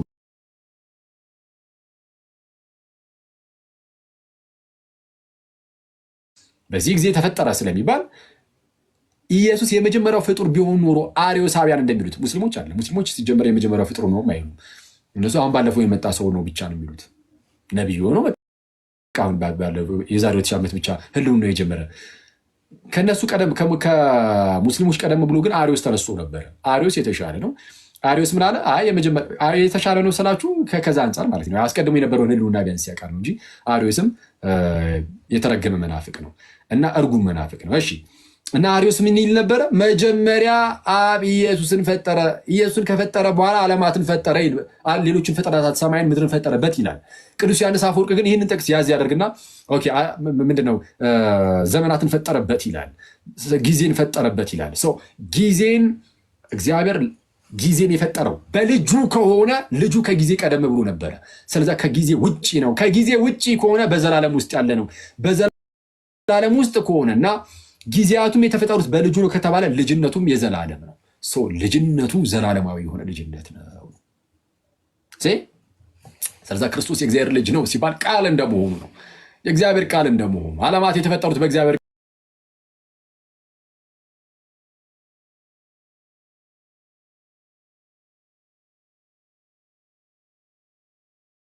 የእግዚአብሔር ልጅ ነው። የእግዚአብሔር ቃል የኔ ቃል ከማን ነው የሚገኘው? የኔ ቃል ከኔ ነው አይደለ? የአብ ቃል ከማን ይገኛል? ከአብ የሚገኝ ስለሆነ ልጅ ተብሎ ይጠራል። ግን የአብ ቃል ነው ሲባል አካላዊ ቃል ነው፣ እንደኔ ዝርው ቃል አይደለም። የኔ ቃል ለምሳሌ ጋይስ ከኔ የሚወጣው ቃል ሰው ተብሎ ይጠራል። ከኔ የሚወጣው ዝርው ቃል ሰው ተብሎ አይጠራም። የአብ ቃል ኢየሱስ ግን እግዚአብሔር ተብሎ ተጠርቷል። አብ እግዚአብሔር ነው፣ እኔ ሰው ነኝ። ከሰው የሚወጣው ቃል ሰው ተብሎ አይጠራም። በቃ የሰው ቃል ብቻ ነው ተብሎ የሚጠራው። የእግዚአብሔር ቃል ግን ኖርማል ዝም ብሎ ነው ይሄ ከኛ ጋር ሲገለጥ የሚወጣው ዝሩ ቃል ስላልሆነ አካላዊ ቃል ስለሆነ ስለ ኢየሱስ ስንናገር ከእግዚአብሔር የተገኘው ያ ቃል ግን አካላዊ ነውና እግዚአብሔር ተብሏል። ዮሐንስ ወንጌል ምዕራፍ 1 ቁጥር 1 ላይ በመጀመሪያ ቃል ነበረ፣ ቃልም በእግዚአብሔር ዘንድ ነበረ፣ ቃልም እግዚአብሔር ነበረ ተብሎ እንደተጠራ አካላዊ ነው። ቃል አካላዊ ነው። ሰው እግዚአብሔር ነው። ቃል እግዚአብሔር ነው። ሰው እግዚአብሔር ዓለማትን በቃሉ ፈጠረ፣ ሚኒንግ በልጁ ፈጠረ። ለዛ ነው ቆላሲስ ምዕራፍ 1 ቁጥር 15 ላይም እርሱ የማይታይ አምላክ ምሳሌ ነው ይልና ልጁ ኢየሱስ እኮ ነው። ከላይ ወደ ፍቅሩ ልጅ መንግስት አፈለሰን ይላል። የባህሪ ልጁ ባይሆን ኖሮ ለማይታይ አምላክ ምሳሌ ተብሎ አይነገርም። እግዚአብሔርን የሚመስለው አለ የለም ይላል ነቢየ እግዚአብሔር ኢሳያስም። እግዚአብሔርን የሚመስለው ማንም የለም ይላል። ኢየሱስ ግን የማይታይ አምላክ ምሳሌ ነው ተባለ። ለምን? የገዛ ልጁ ስለሆነ ሁሉን ወላጅ ባደረገው ደግሞ ዓለማትን በፈጠረበት በልጁ በዚህ ዘመን መጨረሻ ለኛ ተናገረን ብሎ ዕብራውያን ምዕራፍ 1 ቁጥር 2 ላይ ማለት ነው ቁጥር 3 ላይ እንዲህ ይላል፣ እርሱም የክብሩ ነጸብራቅና የባህሪው ምሳሌ ነው ይላል። ልጁን ማለት ነው። ልጁ የባህሪው ምሳሌ ነው። አረ የእግዚአብሔር የባህሪው ምሳሌ ነው። እግዚአብሔርን በባህሪው የሚመስለው አለ ማን? ልጁ ብቻ። አንተ ትመስለዋለህ በባህሪው አመስለው። ማንም ሰው በባህሪ እግዚአብሔር ነው አይመስልም በባህሪው። ልጁ ግን የባህሪ ልጁ ነውና የገዛ ልጁ ነውና ራሱን አብን ይመስለዋል። የባህሪው ምሳሌ የክብሩ ነጸብራቅና የባህሪው ምሳሌ ሆኖ ሁሉን በስልጣኑ ቃል እየደገፈ ኃጢአታችንን በራሱ ካነጻ በኋላ በሰማያት በግርማው ቀኝ ተቀመጠ ይላል። ስለዚህ ቆላስይስ 1:15 ላይ እርሱ የማይታይ አምላክ ምሳሌ ነው ይልና የሚታየውም የማይታየውም በሰማይም ያለው በምድርም ያለው ልክ ያው እርሱ ይልና ጌታችን ነው። ልጁን የማይታይ አምላክ ምሳሌ የማይታይ አምላክ ምሳሌ የተባለው ልጁ ስለሆነ ነው ብያቸዋል። የገዛ ልጁ ስለሆነ ነው ብያቸዋል እንጂ እግዚአብሔርን በምንም አንመስለው። እንደዛ ካለ በኋላ በሰማይም ያለው አለ ተመልከቱ፣ በምድርም ያለው እሺ፣ የሚታየውም ኦኬ፣ የማይታየውም አለቅነት ቢሆን ስልጣናት፣ ጌትነት ቢሆን ግዛት፣ ይህ ሁሉ በእርሱ ተፈጥሯልና ከፍጥረት ሁሉ በፊት እርሱ በኩር ይላል። በሰማይም ያለው በልጁ ማለት ነው አይደል? ልክ በሰማይም ያለው በምድርም ያለው የሚታየው የማይታየው አለቅነት፣ ስልጣናት፣ ግዛት፣ ጌትነት ሁሉ በእርሱ ተፈጥረዋልና ከፍጥረት ሁሉ በፊት ምንድን ነው? ከፍጥረት ሁሉ በፊት ፍጥረት ከሚባል ነገር ሁሉ በፊት በኩር ነው። ፍጥረት ከሚባለው ነገር ይነጠለውና ከዛ ፍጥረት ከሚባል ነገር ምናምን በፊት ምንድን ነው? ፍጡር ነው አይልም። በኩር ነው። ኦኬ፣ በኩር ልጅ ነው። ፕሮቶቶኮስ ልጅ ነው። ከፍጥረት ሁሉ በፊት በኩር ነው። ፍጡር ነው የሚለውን ቃል አልተጠቀመውም። ባይዚ ላይ አንድ ሊቅ ይህንን ያነሳና ስለሌላው ሲናገር ፍጥረት እያለ ይናገራል። ልክ እሱ ጋር ሲመጣ ግን በኩር ነው ይላል። አርጊንስ ነው። አርጊንስን ተሳቀ ነው የምንጠቅሰውና በተለይ እዚህ እና ለዛ ነው ዝም ብዬ አንድ ሊቅ ብዬ ላልፈው የነበረው። ኤኒዌይስ ከፍጥረት ሁሉ በፊት ምንድነው? በኩር ነው፣ የተወለደ ነው። ስለዛ ልጅነቱ ከፍጥረት ምናምን በፊት ፍጥረት ውስጥ ጊዜ የለም አለ። ጊዜ ፍጥረት ውስጥ አለ። ስለዛ ከጊዜ በፊት በኩር ነው። ስለዛ ያሉ ፍጥረታትን ሁሉ በእርሱ ተፈጠሩ። ስለዛ ሁሉ የእርሱ ናቸው። ልጅነቱን አያችሁት? ሰው ይህንን አራተኛ ነጥብ አድርጋችሁ ብትይዙ ጥሩ ይመስለኛል። የትኛውን? ቆይ የመጀመሪያው ነጥብ ምን ሰጥቻችሁ ነበር? እንከልስ። የመጀመሪያው ነጥብ ኢየሱስ እርሱ የእግዚአብሔር የገዛ ልጁ ነው የሚል አሳየኋችሁ። ኢየሱስ የገዛ ልጁ ነው። አብም የገዛ አባቱ ተብሎ የተጠራው ለእርሱ ብቻ ነው። ሌላ መጽሐፍ ቅዱስ ማስረጃ ማንም ሰው ማምጣት አይችልም። የገዛ ልጅ ተብሎ አያመጣም። ስለዛ ብቻውን የገዛ ልጅ ነው። የገዛ ልጁ በመሆኑ ምክንያት ብቸኛ ልጁ ሆኗል። ብቸኛ ልጁ ነው። በቃ የገዛ ልጁ የአብ የገዛ ልጁ ኢየሱስ ብቻ ነው፣ እኛ አይደለም። የገዛ ልጁ ማለት ከእርሱ የሚገኝ ስለሆነ ብቸኛ ልጁ ነው። ሁለተኛው ነጥብ እርሱ ነው። ኢየሱስ ብቸኛ ልጁ መሆኑ ከኛ ይለየዋል። እኔ ብቸኛ ልጁ ነኝ የሚል አለ? ለአብ ብቸኛ ልጁ ነኝ የሚል በነጠላ ራሱን ብቻ ወክሎ ማለት ነው። ብቸኛ ልጁ ነኝ የሚል የለም። ኢየሱስ ግን ብቻውን ልጅ እንደሆነ መጽሐፍ ቅዱስ በተደጋጋሚ ነግሮናል። ሶስተኛ በንጽጽር አሳይቻችኋለሁ። የእርሱ ልጅነት ከሌላው አንጻር ከመላእክት ጋር አነጻጽሬላችኋለሁ። መላእክት ከክርስቶስ ጋር ሲሆኑ አብረው ልጅ እንኳን ተብሎ ሊጠሩ እንደማይችሉ ይልቁንም ባሪያ ሆነው የእግዚአብሔር መላእክት ሁሉ ለበኩሩ እንደሚንበረከኩ እንደሚሰግዱ የእግዚአብሔር መላእክት ሁሉ ለእርሱ ይስገዱ ይላል ተብሎ እንደተነገረ ከሙሴ ጋር አወዳድሬላችኋለሁ። ዕብራውያን 3ን ከመላእክት ጋር ዕብራውያን ምዕራፍ 1 ቁጥር 5 ጀምሮ ያለውን ከሙሴ ጋር ዕብራውያን ምዕራፍ 3 ቁጥር 5 ጀምሮ ያለውን ጠቅሽላችሁ ሙሴ ይመጣ ዘንድ ላለው ምስክር ሊሆን በቤቱ ሁሉ ላይ እንደ ሎሌ የታመነ ነበር፣ እንደ ባሪያ የታመነ ነበር። ክርስቶስ ግን በቤቱ ላይ እንደማን እንደ ልጅ የታመነ ነበር። እንደ ልጅ ብሎ ሙሴ አብሮ ከክርስቶስ ጋር ሲቀርብ ልጅ መሆን እንዳልቻለ አሳይቻችኋለሁ። ስለዚህ የክርስቶስ ልጅነት ፍጹም ልዩ ነው። ከአጠቃላይ ከነቢያት ጋር ከነቢያት አንጻር ደግሞ አሳይቻችኋለሁ። ዕብራውያን ምዕራፍ 1 ጠቅሽ እግዚአብሔር ከጥንት ጀምሮ በብዙ አይነትና በብዙ ጎዳና ለአባቶቻችን በምን በነቢያት ተናግሯል። ለአባቶቻችን በነቢያት ነበር የተናገሩ፣ ለእኛ ግን በነቢዩ ነው በልጁ ያው ምን ባደረገበት ዓለማትን በፈጠረበት በልጁ። ስለዚህ ከነቢያት አንጻር አድርጌ በንጽጽር እንደዚህ ያሳየኋችሁ። አራተኛ ነጥብ አድርጋችሁ እንድትወስዱልኝ የፈለግኩት ልጅነቱ ቀጥታ የገዛ ልጅ ከመሆኑ አንጻር የአብ የባህሪው ምሳሌ ተብሎ እንኳን እስኪጠራ ድረስ ነው። ስለዚህ ዓለማትን የፈጠረበት ከመሆኑ አንጻር እሱን ያዙት። ማለትም ዓለማትን በፈጠረበት በልጁ ነው ያለው፣ ጊዜያትን በፈጠረበት በልጁ ነው ያለው። አንደኛ እሱን ያዙ። እርሱም የክብሩ ነጸብራቅና የባህሪው ምሳሌ ነው ብሏል። የባህሪው ምሳሌ መሆን የሚችል ማንም የለም። እግዚአብሔር በባህሪው የሚመስለው የለም። እግዚአብሔር በምን ትመስሉኛላችሁ ያለውም እግዚአብሔር ለዛ እኮ ነው። ስለዛ የባህሪው ምሳሌ የሆነው የገዛ ልጁ ስለሆነ ነው እንጂ ሌላማ ማንም አይሆን፣ ፍጥረት ምናምን አይሆንም። ኢየሱስ ግን የገዛ ልጁ ስለሆነ የባህሪው ምሳሌ መሆን ይችላል። ቆላሲስ ይሄ ዕብራውያን 1:3 ላይ ነው። ቆላሲስ 1:15ንም ጠቅሼላችሁ ነበር። የማይታይ አምላክ ምሳሌ ይለውና የማይታይ አምላክ ምሳሌ ይለውና እሺ ከዛስ በሰማይም ያለው በምድርም ያለው የሚታየው የማይታየው አለቅነት፣ ስልጣናት፣ ግዛት፣ ጌትነት ሁሉ በእርሱ ተፈጥረዋልና ከፍጥረት ሁሉ በፊት እርሱ በኩር ነው ይላል። ስለዛ የማይታይ አምላክ ምሳሌ ሆኖ የገዛ ልጁ ከመሆኑ አንፃር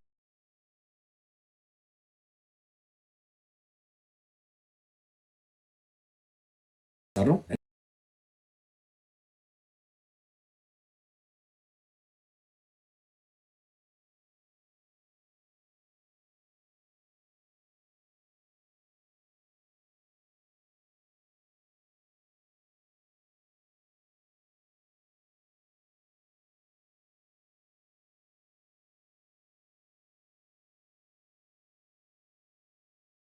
እንችላለን። ለምሳሌ ዮሐንስ ወንጌል ታላቅ የሆነ ወንጌል አይደለም? ኢየሱስ የእግዚአብሔር ልጅ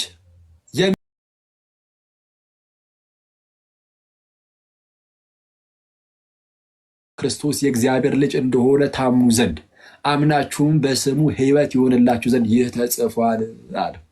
ወንጌሉ የተጻፈው እኮ አለ ዮሐንስ ኢየሱስ እርሱ ክርስቶስ የሕያው እግዚአብሔር ልጅ እንደሆነ እንድታምኑ አምናችሁም ደግሞ በስሙ ሕይወት ይሆንላችሁ ዘንድ ተጽፏል። ስለዛ የተጻፈው የወንጌል መጽሐፍ እንኳን ምክንያት ነው። ታዲያ እንደ ማንኛውም ዝም ብሎ ልጅ ከሆነ የወንጌል መጽሐፍ እንኳን ምክንያት እስኪሆን ድረስ ይሆናል? አይሆንም እኮ። አክሊል የእግዚአብሔር ልጅ እንደሆነ እንድታውቁና በስሙ ሕይወት እንዲሆንላችሁ የተጻፈው ሊባል ነው እንዴ? አይባል።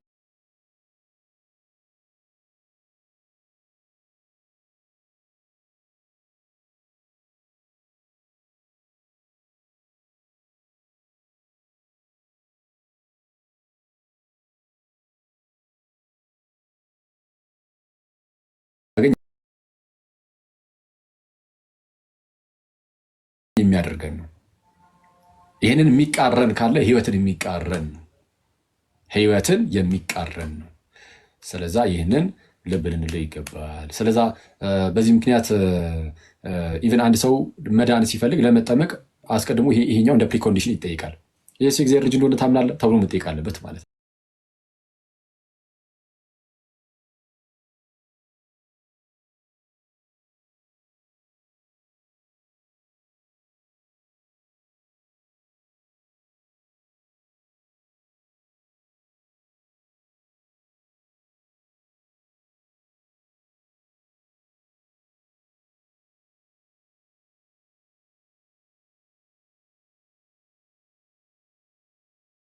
እግዚአብሔር ልጅ እንደሆነ ካመንክ ተፈቅዶልሃል። ካመንክ ተፈቅዶልሃል አለ ኢየሱስ። የእግዚአብሔር ልጅ እንደሆነ አምናለሁ አለ። ካመንክ ተፈቅዶልሃል አለ። ሶሪ ካመንክ ተፈቅዶልሃል ሲለው ምን አለ? ኢየሱስ የእግዚአብሔር ልጅ እንደሆነ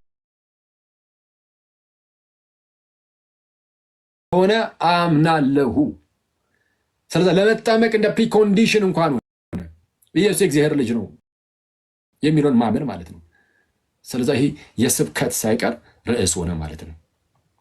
ምን ሆነ ይሄ ነገር? ኢየሱስ የእግዚአብሔር ልጅ የሚለው የስብከታችን ሁሉ ርዕስ ነው። የስብከታችን ቁንጮ ነው። ቅዱስ ጳውሎስ አሳዳጅ ነበር እንደምታውቁትና ክርስቲያኖችን ያሳደደ የነበረ ነው። የመጀመሪያው ሰማዕቱ ቅዱስ እስጢፋኖስ ተወግሮ በሞተ ሰዓት የተርሴሱ ሳውል ወይም ጳውሎስ የምንለው ማለት ነው። ቅዱስ ጳውሎስ በጣም የምንወደው አባታችን መምህራችን ጳውሎስ በሰዓቱ ወደ ክርስትና ስላልመጣ አንድ ጎበዝ ተብሎ ተጠቅሷል። እዛ ጋር የገዳዮቹን ልብስ ይዞ ይተባበር ነበር በእስጢፋኖስ መሞት እና አውግስትን ምን ይላል? እንደውም እዛ ላይ እስጢፋኖስ ይጸልያል። ጌታ የሚያደርጉትን አያውቁምና ይቅር በላቸው ብሎ ጸልዮ አልነበረ? ያ የእስጢፋኖስ ጸሎት ያ በጥበብ የተሞላው በእግዚአብሔር ጸጋ የተሞላው ሰው ማለት እንደዛ ተብሎ ተገልጾለታል። በዚህ እስጢፋኖስ እና ይኸው በሳውል ላይ ይታያል ይላል። የሚያደርጉትን አያውቁምና ይቅር በላቸው ጌታ ሆይ ብሎ ጸልዮ አልነበረ? ሳውልን ጌታችን ከዛ ውስጥ ይወስዳል። በደማስቆ ክርስቶስ ኢየሱስ ያገኘውና ሳውል ሳውል ስለምን ታሳድደኛለህ? ጋይስ ክርስቲያኖችን ማሳደድ ኢየሱስን ማሳደድ ነው። ክርስቲያኖችን ማሳደድ የተከበረ ህዝብ ነው። ክርስቲያን ብልጫ አለው። በምድር ላይ ስንኖር አይደለም ማለት በምድር ላይ እንደው አብረህ ትኖራለህ ተቻችለህ ተፋቅረህ ምናምን። በመንፈሳዊ ዓለም ግን በፈጣሪ ዘንድ ግን ክርስቲያን ብልጫ ነው። የእግዚአብሔር ህዝብ ነው። በእግዚአብሔር መንግስት ውስጥ ያለ ነው። ስለዚህ ክርስቶስ ማን ነው? ይህንን ህዝብ ይህንን የእግዚአብሔር ህዝብ እነዚህን ክርስቲያኖችን ይህን የእግዚአብሔርን ህዝብ መንካት ማለት የምድርም የእግዚአብሔር ህዝብ እንሁንለት እንጂ የእግዚአብሔርን ህዝብ መንካት ማለት የክርስቶስን ህዝብ መንካት ማለት ክርስቶስን መንካት ነው። ስለዛ ምን አለው ጌታችን ኢየሱስ ጳውሎስን ሲያሳድድ ስለነበረ ክርስቲያኖችን ሳውል ሳውል ስለምን ታሳድደኛለህ? ኧረ አንተ ማነህ ጌታ ያለው? አንተ የምታሳድደኝ የናዝሬቱ ኢየሱስ ነኝ አለው።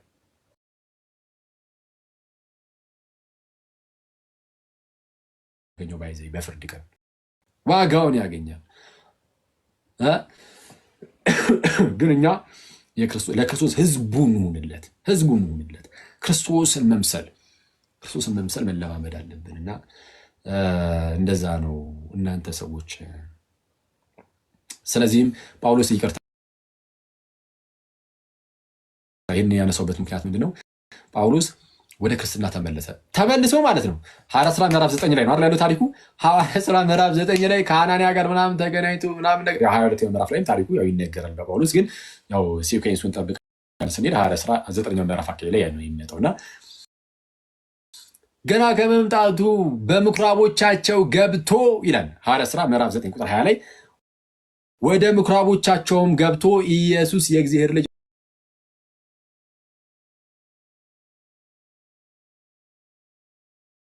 እንደሆነ ይሰብክ ጀመራል። የጳውሎስ የስብከቱ ጅማሬ የቤተ ክርስቲያናችን መሰረት ይቀበላል። አየህ፣ በዚህ ምክንያት ወደ እግዚአብሔር ይቀርባል። በልጁ በኩል ካልሆነ ቤትም መቅረቢያ የለም። ልክ ጌታ ምሳሌ እንደሰጠ ማለት ነው። አንድ ክፍል ላይ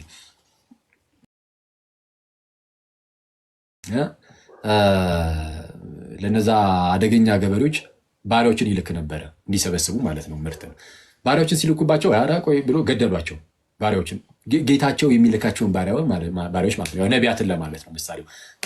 ነቢያትን ሲልኩ አንዳንዶቹን ገደሏቸው፣ አንዳንዶቹን ወግረው አባረሯቸው። ልጄንስ ያፍሩታል ብሎ መጨረሻ ላይ ልጁን ላክ ይላል።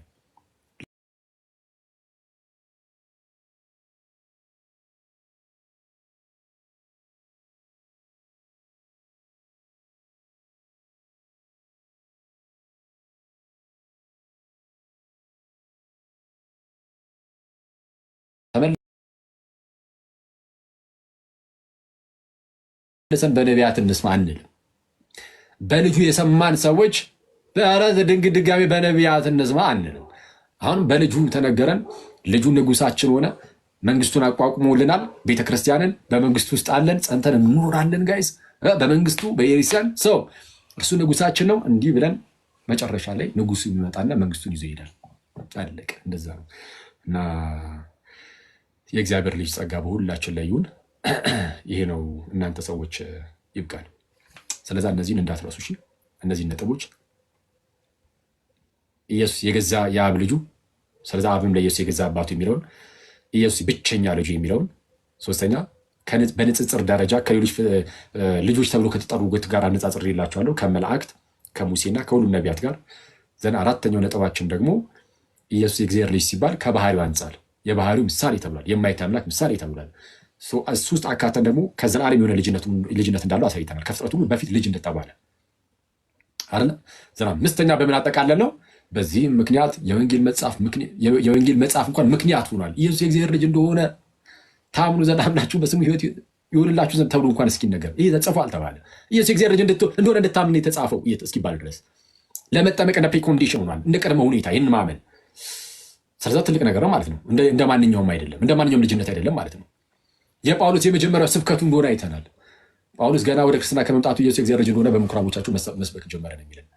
በዚህ ደግሞ ጨረስን ማለት ነው። ስለዛችን ያዝ አድርጉና ይሄ እኮ እንዲህ ተብሎ ምናምን አቀላጥፏት ምናልባት ዩቲዩብ ላይ ምናምን ሊለቀቅ ስለሚችል ሌሎች ዩቲዩቦች ላይ ወይ ከሱ ላይ ምናምን ቢሆን ትንበሉ ወይ ደግሞ ቴሌግራም ላይ ኑና በሉ ሐዋርያዊ መልሶች የሚል የቴሌግራም ቻናል አለ። ግሩፑን አይደለም፣ ግሩፑን ሪኮመንድ አደረግም።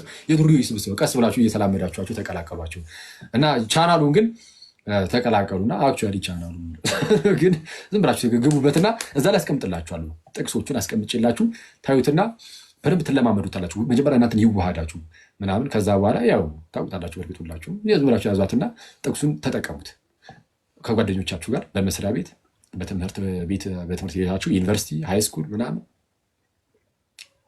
እና በየትኛውም አጋጣሚ እንደዛ ተጠቀሙ። በቤታችሁ ውስጥ ለተናናሽ ወንድሞቻችሁ፣ እህቶቻችሁ፣ ለኩዮቻችሁ፣ ለወንድም እህቶቻችሁ እንደዛ ለማጋራት ትሞክራላችሁ ማለት ነው። ይብቃል። ኮመንት ልክፈትላችሁና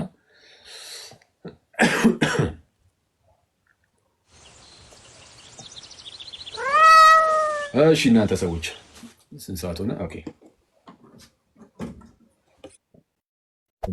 Hey there. Subscribe to my channel. And also press this bell icon.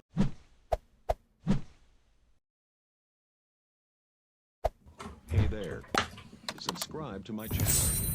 And also press this bell icon. ውሃ እንጠጣለን አይሻልም? Hey there. Subscribe to my channel. And also press this bell icon.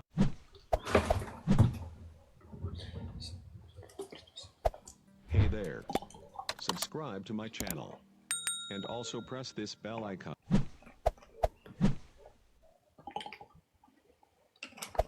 Hey there. ገብቷችኋል ጋይስ? ዛሬ ተማማር ነው። ገባችሁ? ትምህርታችን ምናምን ዛሬ ተማማር ነው። ግልጽ ይመስለኛል አይደል?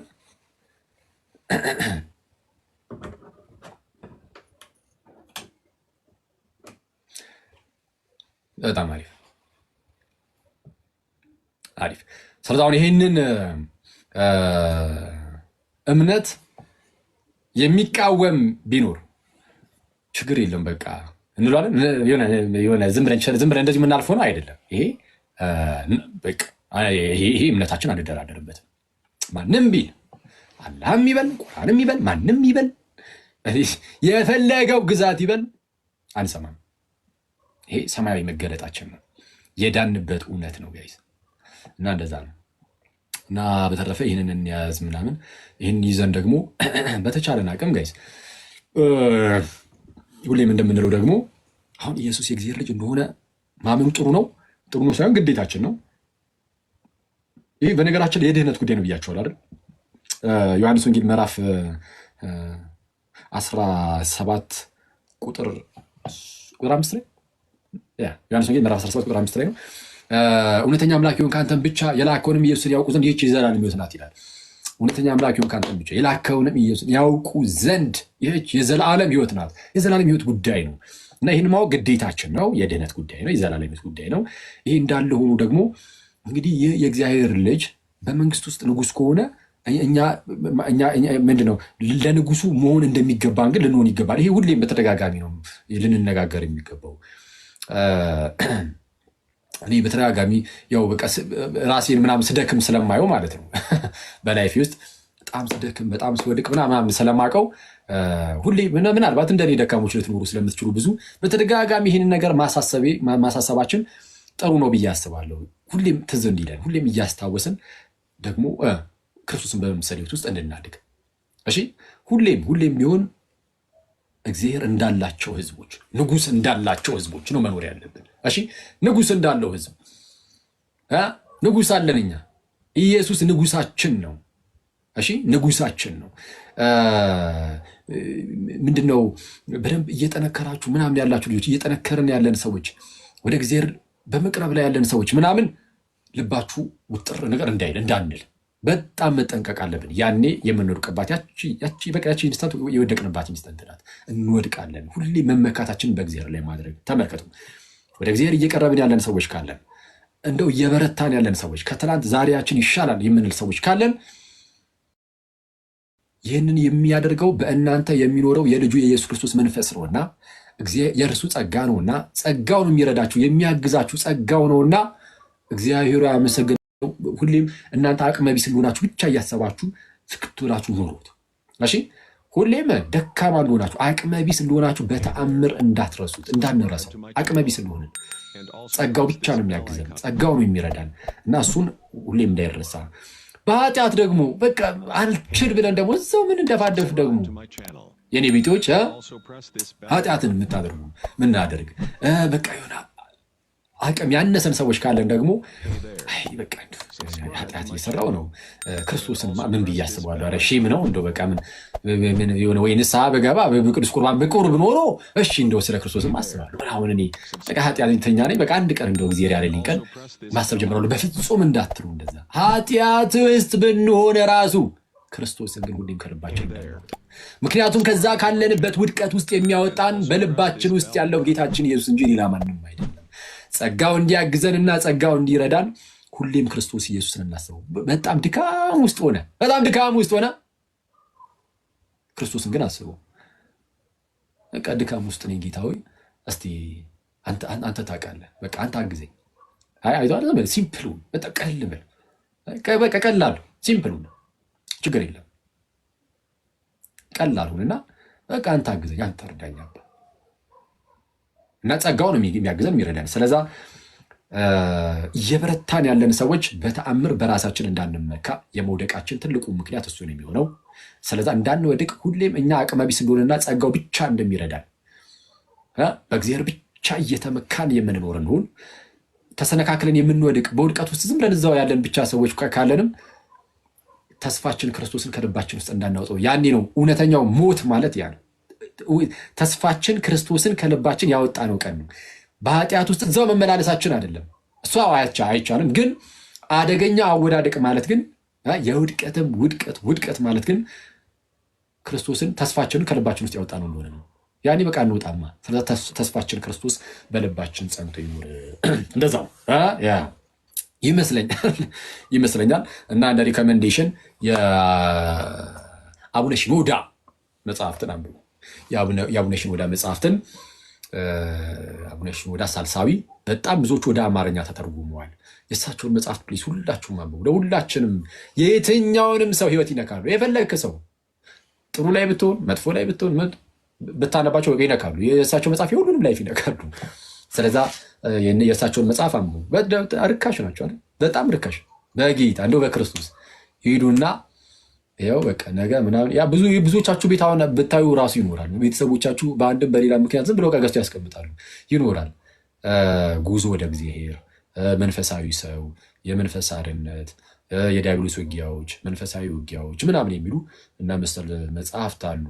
የንስሐ ህይወት ምናምን እና በእንግሊዝኛ ማንበብ የምትችሉ ካላችሁ የእንግሊዝኛውን ማንበብ ትችላላችሁ በነፃ እዛ ኢንተርኔት ላይ ያለላችሁ። የአማርኛውን ይህንን ይሁና እንደዛ አንድ ግዛለኝ ይቻላል። ኧረ ደግሞ እንደዚህ ብዬ ሀገር ህዝብ እንዳመጧ ግን ቆይ እስኪ የአቡነ ሽኖዳ መጽሐፍት ማድረግ እንችላለን። አንድ 10-15 መጽሐፍ መግዛት አንችልም? እንችላለን ብዬ አስብ። ርካሽ ስለሆነ በጣም ርካሽ ነበረ። እኔ አሁን ካልጨመረ 100 ብር ምናምን ነበረ። 100 ብር 100 ምናምን ብር ምናምን እንደዛ ስለሆነ ኖርማል እሰጣለሁ። እና እንደዛ ነው ምናምን። እናንተ ሰዎች ጨረስን። እንለያይ ወይስ ዮኒ አለ? እስኪ ዮኒ ና እስኪ ዮኒ ና እንዲያስገቡት መጀመሪያ አንድ ዮኒ ና አስገቡት። ሀኖሴ አለ እንዴ? እሺ ሀኖሴ ቆይ መጨረሻ ላይ ትዘምርልናለህ። አንዴ ቆይ ዮኒን አንድ ነገር ላዋራው ትላል። እሺ መዝሙር እንሰማለን። ያው ዮሐንስ ካለማ እንሰማለን። አንዴ ቆይ ቪዲዮን ክፈት እስቲ። ያው አስወርጄ ይላለሁ። ምንድን ነው ይሄ ሰውዬ ጠፍቶ አትፈልጉትማ ጋይዝ? ወይስ ኧረ ሚስኪኑ ከገዳም ሲመጣ መሬት ፊቱ ራሱ ተቀየረ።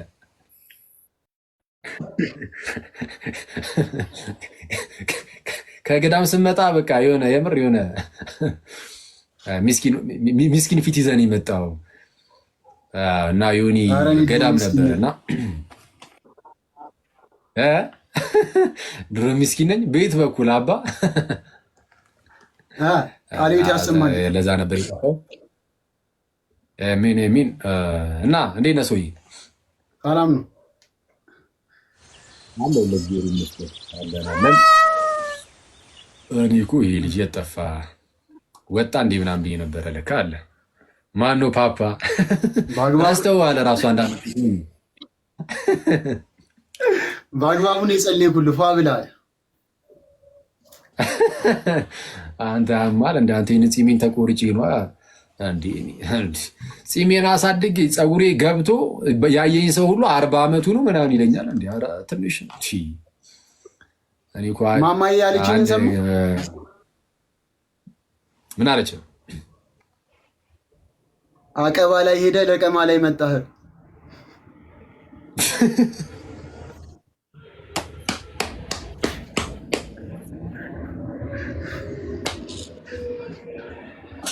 ኧረ በእግዚአብሔር አቀባ ያኛው ትምህርት ማለት ነው። አቀባም ከርሰ ማርያም የሚለው ትምህርት አለ። ደግሞ በሱ ትምህርት ላይ እየቀለደ አይደለም። በዚህ ስግጥ ያሉ ኦርቶዶክሶች አሉ። አሁን ላይ የሆነ ነገር ስትናገር ብድግ አደረጉና እንዲህ ማለታችሁ ነው የሚሉ ማለት ነው። እና የሆነ ሳ አቀባ አንፃ ምናምን ክርክር አይደለም እና ክርክር አልነበረ። አቀባ ላይ ሄደ ስትመጣ ለቀማ ላይ ለቀማ ማለት እየተለቀመ ሁሉ ሰው ሁሉ በሚታሰርበት ሰዓት ለቀማ ላይ ትገባለህ ስል ያበደ ነው። አይቺ እየተረገመች አሪፍ ነው።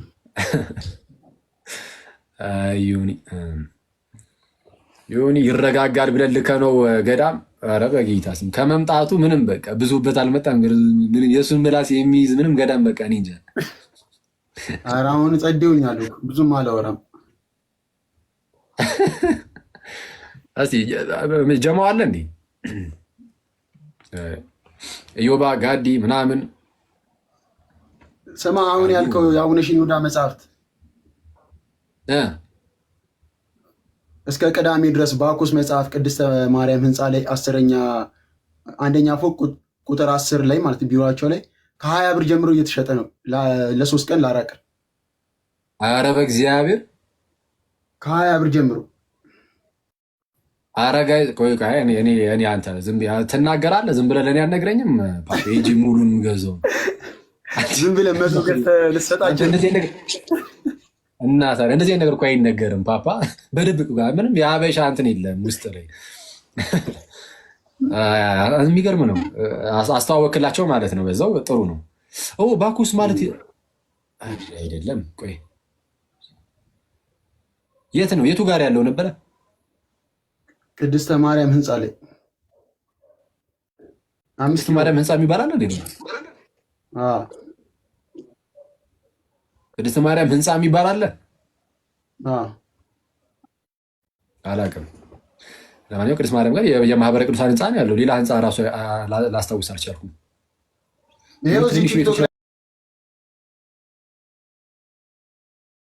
ባኩስ መጽሐፍ ብሎ ሰርች ቢያደርጉ ይመጣል ማስታወቂያው። እንትን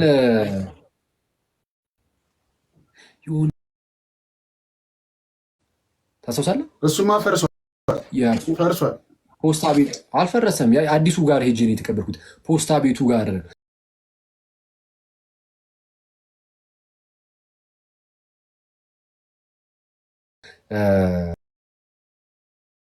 ቴኖስ ብቻ ግን ካለበት ቦታ ፕሊስ ግዙ። ጌታ ከፈቀደ እኔም እንትን እላለሁ ገዝቼ ይሰጣችሁ ይሆናል። ካረሳሁት እንግዲህ ካረሳሁት ኦፍ ኮርስ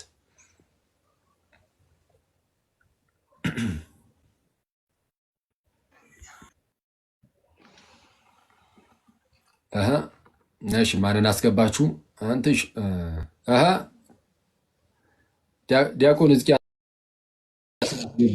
ዲያቆን ሕዝቅያስ አሉ እንዴ? ካሉ አስገቢያቸው። ሞዴሬተርስ ማን የትኛው ሞዴሬተር እንዳለ አላውቅም። ያሉ ወንድሞች ካሉ አስገቢያቸው እና መዝሙር ሰምተን እንውጣ።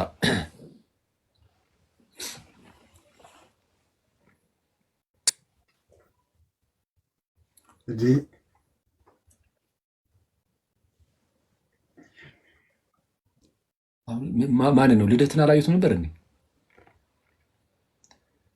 አሁን አንተሽ ኢዮባ ባሮኪ አሉ። እሺ ኤኒዌይስ ሃኖስንም አስገቢልንና በቃ እንትን መዝሙር እንስማ። ሞዴሬተር አይደለም መሰለኝ በእርግጠኝነት ያስገባኝ እዚህ ቤት ሞዴሬተር አይደለም ያስገባኝ አንተ ተናገር እና ምንድነው ወዮኒን ያስገባኝ እንጂ ያኬ ሞዴሬተር እኔን አያስገባኝም። እንዴ እንጸባለ እንዴ ከጥቁሯ ኮፍያ በኋላ ምንድነው እሱ? አይ ሲጀመር እንትን የለም ዮኒ ማስገባት ራሱ ሌላ ሰው ነው የሚሆነው። ሞዴሬተር ናችሁ? ሰላም ብያለሁ ሁላችሁም። አለን ይመስገን አምላክ። እንዴና ልደትሻ ከባድ ሰው ይላል። አዩባ ምንድነው ኮፍያ ምን እሺ አንተ ሰው ለምንድነው ባለባበስ ስነ ስርዓት ባበላል ስነ ስርዓት ምናምን ክርስቲያኖች ናቸው የምታደርገው? ቆይ ይሄ ቤት የሲስ ቤት አይደለም። እዚህ ጋር ትምህርት ነው የምንማማረው። ይሄ ጨዋታችሁ ማስፈልግ ነገር ራቅ ብለህ ንገረኝ ከመግባታችን በፊት ቀልድ ይዘህ ትመጣለህ እንዴ? ትምህርት የሚሰጥበት ቤት ምን ሆነሃል ወዳጃችን? አብሮ አይደለም እኮ የክርስትና ትምህርት ከቀልድ ጋር ነው። አፈሳ የሚያመጣ ትምህርት እያስተማርሽ ተጀመረ ደግሞ ተለቅመህ እያስለቀምክ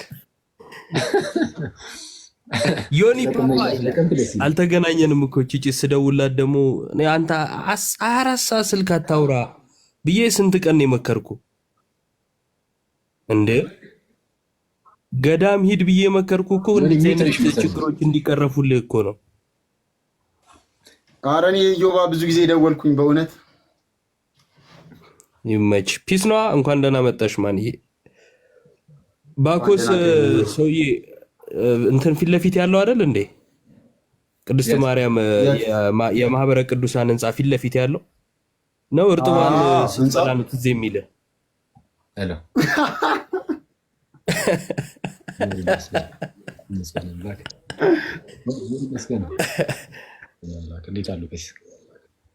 ሚዩት አድርግ ብሮስ፣ ሚዩት አድርጉት። አውሩ፣ ሰላም በሉን።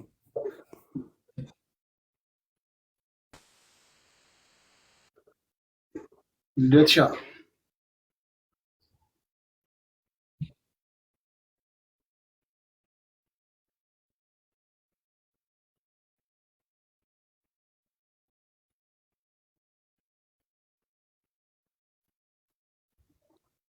አንተ ኢዮብ ነህ? እኔ ላይማ ፍሬ አፍርቷል። ተገለጠዋል። ኧረ Hey ኢዮብንማ በጣም ፍሬ አፍርቷል። and also press this ኢዮብን ጥሎታል አሉ። አይ አንተ የሄድክበት ገዳም ደርሶ ይምጣ እንጂ ጸልይለት ብቻማ ሊለወጥ አልቻለም። channel and also press this bell icon.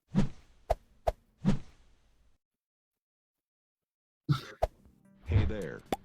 Subscribe to my channel and also press this bell icon. እኔ እኮ ዘመኑን እየዋጀው እኮ ነው ያለሁት እኮ ተግባራዊ ክርስትና ላሳይ ብል እናንተ ሌላ ቃቂር ታወጣላችሁ። እንዴት እናድርግ?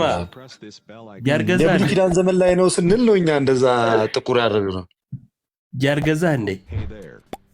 Subscribe to my channel. ምን ገዛ? Also press this bell icon. ያር